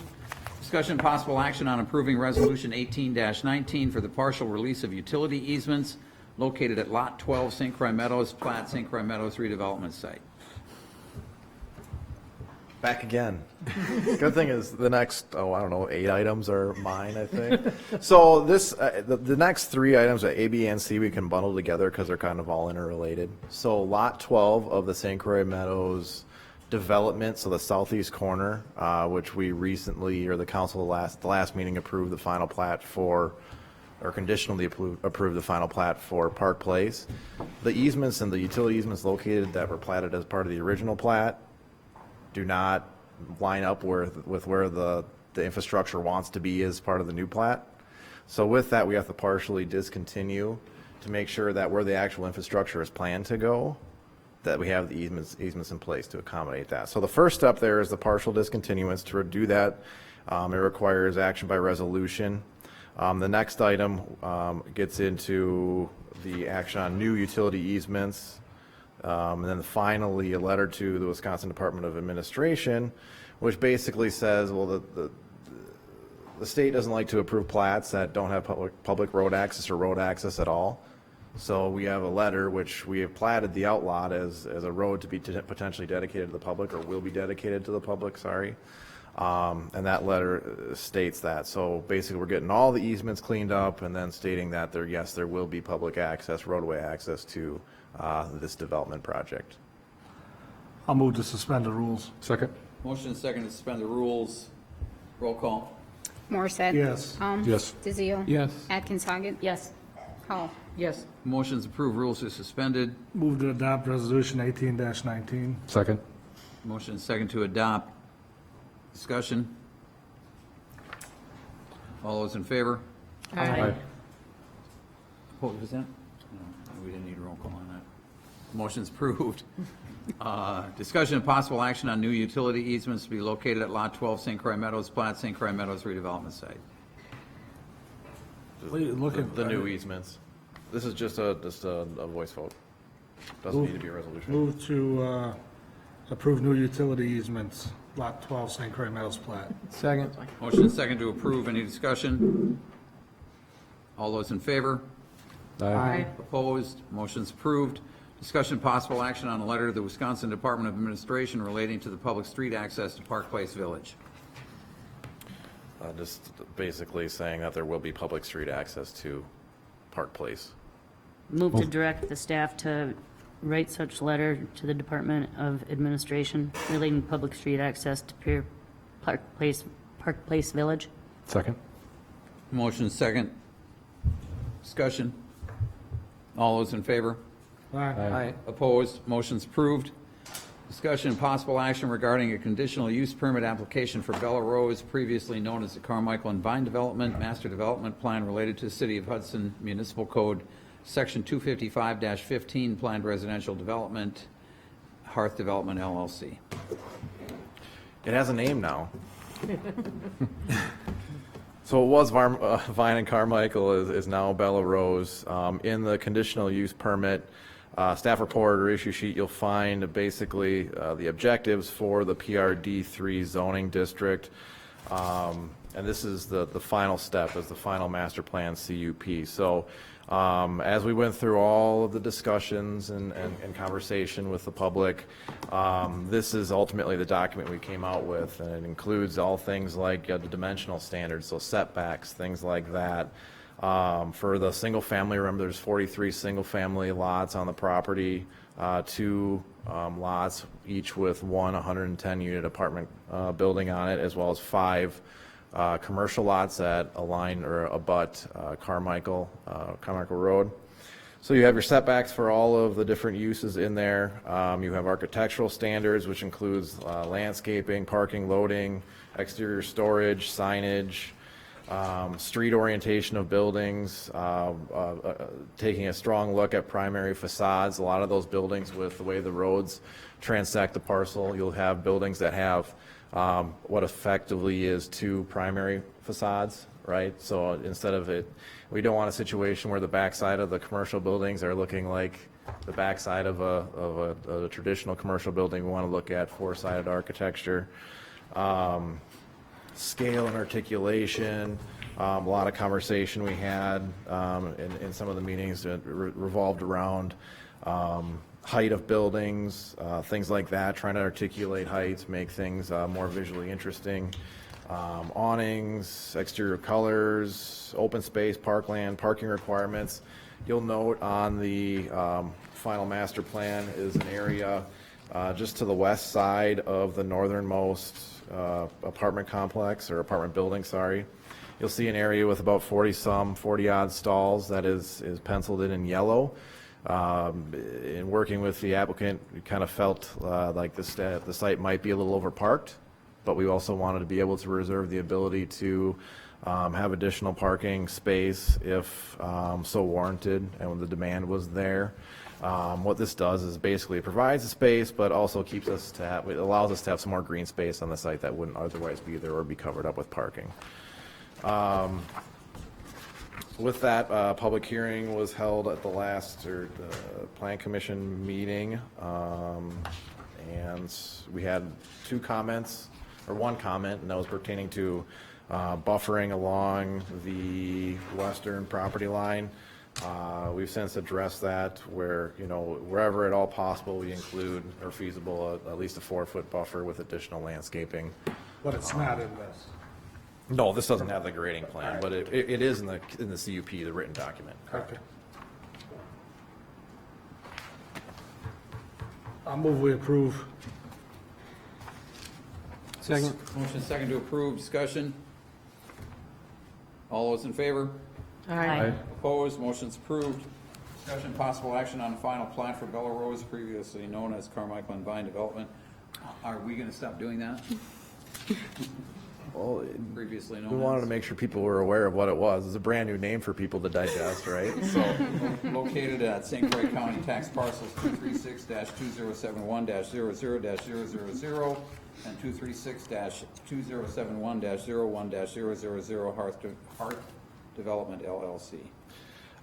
This effectively, this is what subdivides the actual property. You'll see, like I said, the 43 single-family lots, the 2 multifamily lots, the 5 commercial lots, as well as 4 outlots. Outlot 3 is designated for a small city park. Outlot 4, as development would occur to the south, that could be expanded for further park ground to the south, if and when that were to occur. You'll see some of the road alignments shifted a little bit to accommodate all of our engineers' requests. Additional right-of-way on Vine Street, as well as Carmichael, to accommodate our 4-lane build-out, anticipated 4-lane build-out of Carmichael Road. Move we approve. Second. Motion is second to approve. Discussion. Michael, there's no visual with this, so my question is just the park. Things have moved around a little bit. So is the park, what am I trying to ask? Is it contingent, or does it? Thank you. Outlot 3 and outlot 4.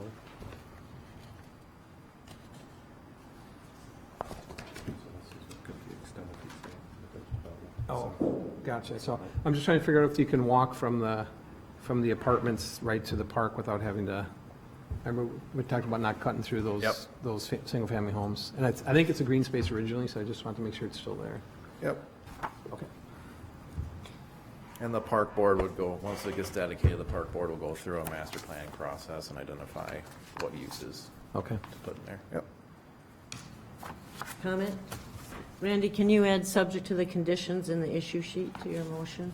Let me think about it. Please. Yes. And the seconder, has it been seconded? Yeah, who seconded it? I did, I think. And you're good with that, right, sir? Yeah. Okay. Everybody good? Any other discussion? All those in favor? Aye. Opposed? Motion's approved. Discussion and possible action on a partial discontinuance request for Kinnickinnick Street, generally located along 205 3rd Street, made by Rick and Cheryl Cherry. Thank you. So this one, there is some remnant right-of-way for Kinnickinnick Street. So if you were to head up 3rd Street to the right,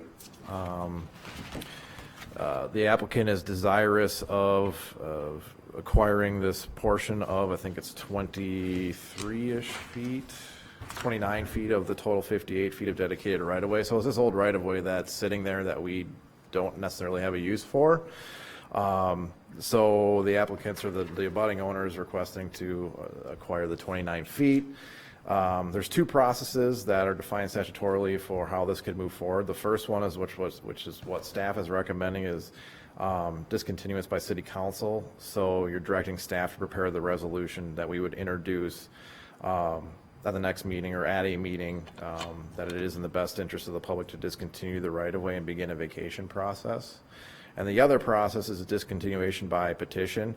At that point, the applicant would need to get at least one-third's approval of the neighboring property owners within 2,650 feet. I mean, that would be quite the deal. At least you hit the river in one direction, right? So with that, staff recommends approval to prepare the resolution. In addition, direct staff to identify the fair market value for the property to be considered for discontinuance. What happens to that property value that we find, the fair market price? Means that just go to, where does that go? Well, I don't think we are going to just give it to somebody, right? It's going to be a situation where I think ultimately I would come back to the council with what we arrive at, whether we do appraisal or I try to identify any type of comparable, and then. I happen to be part of a vacation, but maybe that's different than a discontinuance. I don't know, but. May I interrupt here? I think under a discontinuance, since it was platted as a street, it reverts back to the property to which it originally belonged. That's what happened the last time. Yeah, so that it's not a sale. Okay. So I don't even think you need to determine the fair market price. Sure. So I would move to direct you to prepare a resolution to be introduced at city council declaring that it's public interest to discontinue the right-of-way and begin the vacation process. Second. Motion second to approve. I like your train of thought about getting Yeah. some money for it, though. Yeah. That's where my mind immediately goes, right? Well, Well, that would increase the value of the property that. it's a procedural thing. That was a last minute add to the staff report. We just wanted to make sure that whatever, we didn't want to come to the council and say, hey, this is, we're just giving something potentially if we didn't have that authority. Realistically, we're not gonna use it for anything. No. Everybody good? Mm-hmm. All those in favor? Aye. Opposed? Motion's approved. Discussion and possible action on the sale of certain EMS equipment.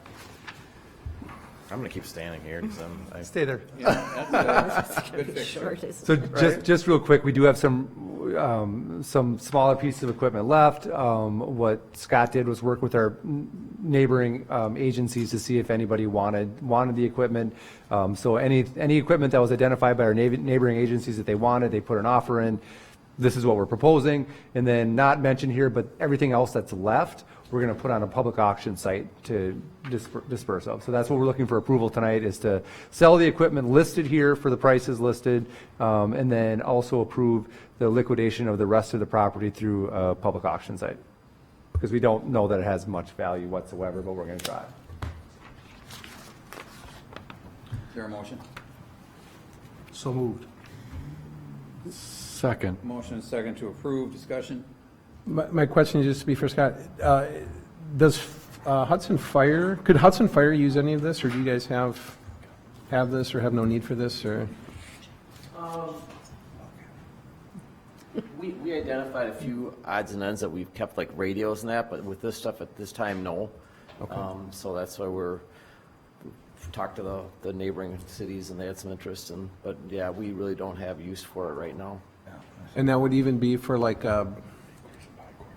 some kind of emergency backup thing? It wouldn't be handy stuff to have on, just if in a bigger no, scenario? But some of the stuff requires training also. Okay. And then update it, and then also a lot of it is kind of technology based, meaning it's kind of new now, but then you have to maintain it, and I just, at this point, I would say no.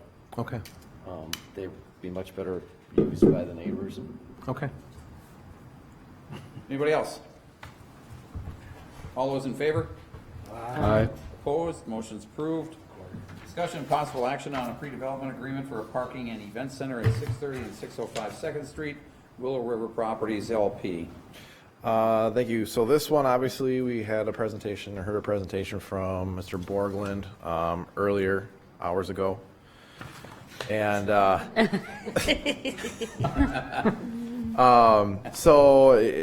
before we do a deep dive into the planning review, the review of potential financial assistance via the TID, it was important that at least the presentation be made to Planning Commission, then ultimately to Council. They're familiar with what it is that we're looking at, moving forward with. This agreement, effectively what it does is it requires that the applicant place a deposit with the city. In this case, it's $20,000. That way we have a surety that it'll pay for our professional review. So Sean with Eller's review, and then as well as any special engineering staff review and planning staff review. I think it's something we need to explore with the issues of parking downtown.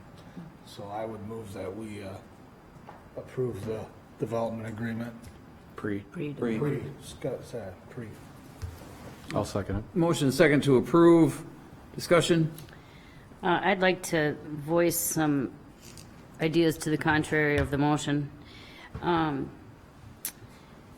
concerns are that while we do have an ongoing parking challenge, any downtown is going to have a challenge, and that's the way you want it because you want your shops and restaurants to be full. So we have just recently invested in a new system to address some of our parking issues, and it hasn't even started. I want to give that some time and see how it goes. That's still pending. We also have gained spots recently, and we're gaining quite a bit in front of at the western side of the athletic club building that houses the riverfront. And so while the proposition is given to us that the city wins by potentially gaining parking, it comes at quite a price in that, well, first of all, the initial price is a lot of staff time and their energy and resources, but beyond that, we would be looking at selling public property. And I don't want to commit to that right before this comprehensive plan. I think that we want to have, again, same rationale, that we want all options on the table when we go into this planning. And right now, that's city property. We sell it, it's a done deal. You can't undo that decision. It's a permanent decision. We can always decide down the road to sell it, but let's wait and let's see what this plan bubbles out. And also, that, I said it before with the other property, it's my understanding anyway that with comprehensive planning, the community becomes involved and we try to get more input. And all I'm hearing from the people in my District 5 are, what are we doing? Why are we doing all this? We were losing our charm. There's nothing charming about those drawings.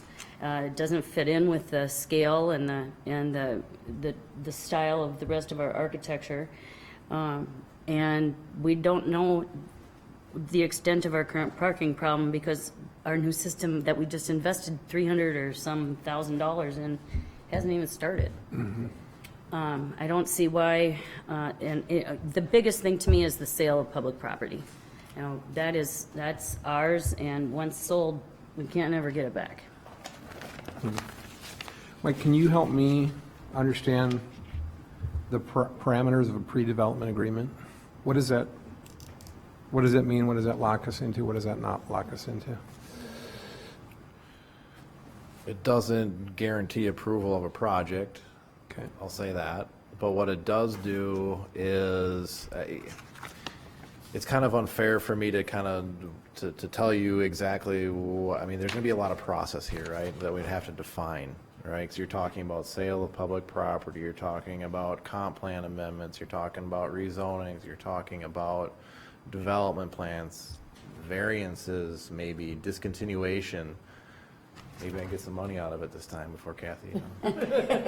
What it does is it sets up a mechanism for the city to review his In proposal and not to incur costs. Okay. I mean, the developer or the person proposing the development deposits money, $20,000 with the city. The city then can hire the people it needs to review the proposal.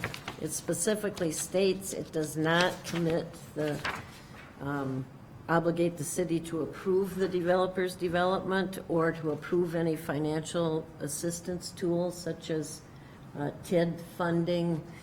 It's really, it doesn't obligate either party, except to the extent it obligates the developer to pay the cost the city incurs to review the proposal. And then if it's not approved or whatnot down the line, the city doesn't owe that money back to the developer, right? No. That's just, if there's money left in the account that the city hasn't used in reviewing the development, it returns those funds. But there's not an obligation to approve or do anything. We just need, before the city undertakes a review of it, they want the developer to pay those review costs. okay. So it kind of gets the process started if I'm. The detailed process, correct. Explores it. It explores it, but it's not we're not locked into anything. It's not a commitment. Okay. No, but No, once he people, would still have to go through the process, plan commission, all the review procedures the city has in place. Including public hearing, correct? Yeah, because you'd have rezoning for sure. Yes. Yeah, I mean, if it's required under the city procedures, there would be. I guess my thought is just that this is the first time I've seen the proposal. I want to have time to think about it and get public input and go through the process like you're saying. But what I hear you saying is this is the start of it. So, I mean, the start of the process. And it doesn't lock us into anything at all. Okay. All right, we got a motion and a second. Any further discussion? All those in favor? Aye. Opposed? no, nay. Motion's approved. Discussion and possible action on development agreement between the City of Hudson and Hearth Development LLC. St. Croix County parcel number is 236-2071-00-000 and 236-2071-01-000. Thank you on this one again. Back to the Atwood property or the Bella Rose development. I want to take a minute to just thank you for your patience, as I know this has kind of all been dropped on the council, not with a ton of notice, but I also want to thank Kathy for working diligently with me and other members of staff to get this to the point where it's at. The development agreement obviously is just kind of another step, much like the CUP, where it talks about all the obligations that the developer has, any obligations the city has, provides for a surety for public improvements, so a letter of credit to be provided for all those public improvements, including improvements to Vine and Carmichael to the tune of $1.4 million, and then obviously sanitary sewer, storm, water, wastewater, all those items. We have to fill in the blanks. Some of these blanks still remain to be filled in. We're to a point now where I think Kathy and I are both comfortable recommending approval, understanding that these blanks will need to be filled in before anything gets recorded or we release signatures on the final plat. You'll see warranty periods, as-built requirements, survey and easements. Kathy, help me out here if I'm missing anything.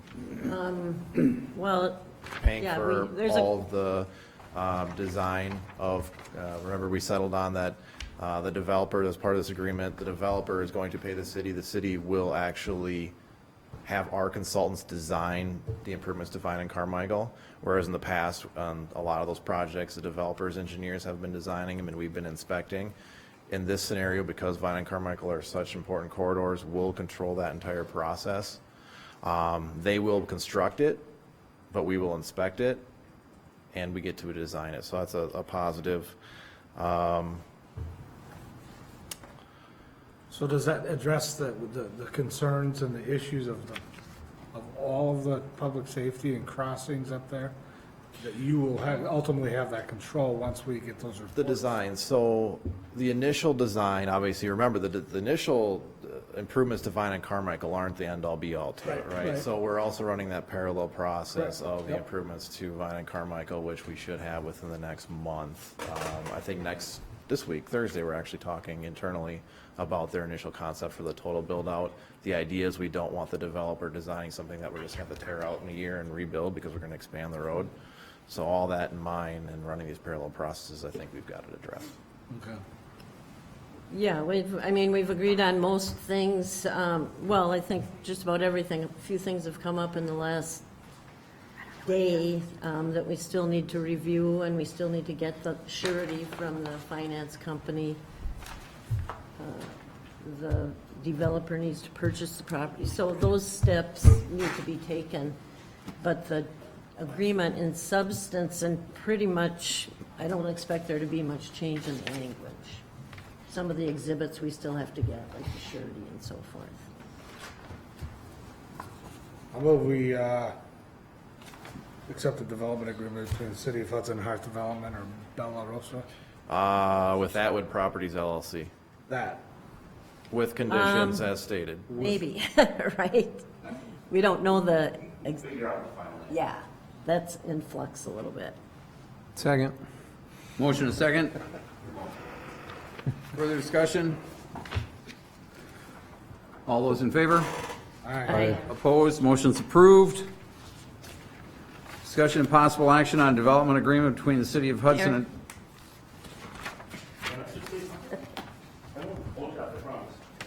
You already are. Hold on, Jeff Long. I'm Bob Atwood. I think you all know that. You've seen my mug here several times. All I just wanted to say is I want to thank the council and the planning commission for the consideration and the approval of all the approvals you've done for the previously known as Carmichael and Vine Street development. To the Mike for all the work he's done. Okay. Thank you. Thank you, appreciate that. All right, discussion and possible action on a development agreement between the City of Hudson and Park Place LLC, Lot 12, St. Croix Meadows, plat. Talked about the easements on the southeast corner of St. Croix Meadows. This one's named remained the same, so this is Park Place. Same type of document, goes through all of those things, talks about obviously the surety for the letter of credit for public improvements, talks about warranties, design, the fun stuff like erosion control, easements, approvals and permits, public utilities. Obviously, there's a number of blanks that have to be filled in on this one as well. This one I think is actually probably a little bit simpler in terms of not having some of those issues with public versus private design of the improvements. Their engineer has designed, ACA has designed their entire public street layout within the development. The unique one in here is that the cul-de-sac that comes off of Park Place, the developer or the association will plow that cul-de-sac. It has an island in the cul-de-sac that's been planned. We've had issues with our islands and our cul-de-sacs in the past. They're a challenge for us to maintain and to plow. So that's one of the unique things in this development. Other than that, staff recommends approval with the same conditions as the Atwood property, that we still have some work to do and that authorize staff and the city attorney to finalize. Move to accept developer agreement between the City of Hudson and Park Place LLC. Second. Motion second to approve. Discussion. All those in favor? Aye. Opposed? Motion's approved. Next item is being pulled until next meeting. I don't have anything. Did I miss something? Well, I think the park board thing, we should, I don't know if we talk about that on council or how we, with Put it on with another the scout, agenda. with the hot air for deal. Yeah, we'd have to actually have it put on the next agenda for some sort of conversation. Yeah. But not at this. No, that's what I'm saying for the next meeting, yeah. Okay, so you're talking, Paul, you're talking about the art installation and the policy for art in Lakefront Park? Right. Are we those don't- on the agenda? I think so. We don't currently have a policy, so we'd have to talk about creating one, but. That would be for all parks, I would presume, not just Lakefront Park. Correct. I'm just saying, I think we have we're kind of in a little bit of a no man's land, and we have to figure that out, so. And there's some time deadlines for the hot air fair folks too, so. Okay. Well, right along with that is that memorial policy that did not get a recommendation. I've got that on my list too. Yeah, I know. Just a reminder. All right, I would like to talk about the renewal of the National League of Cities membership at our next meeting. And then I kind of like the idea of a historic advisory committee that was brought up, and so I think we should talk about that as well. I thought that was an interesting recommendation. Okay, anybody else? All right. To adjourn. Second. Motion second to adjourn. All those in favor? Aye. Opposed? Motion's approved. Stand adjourned. Thanks, everybody.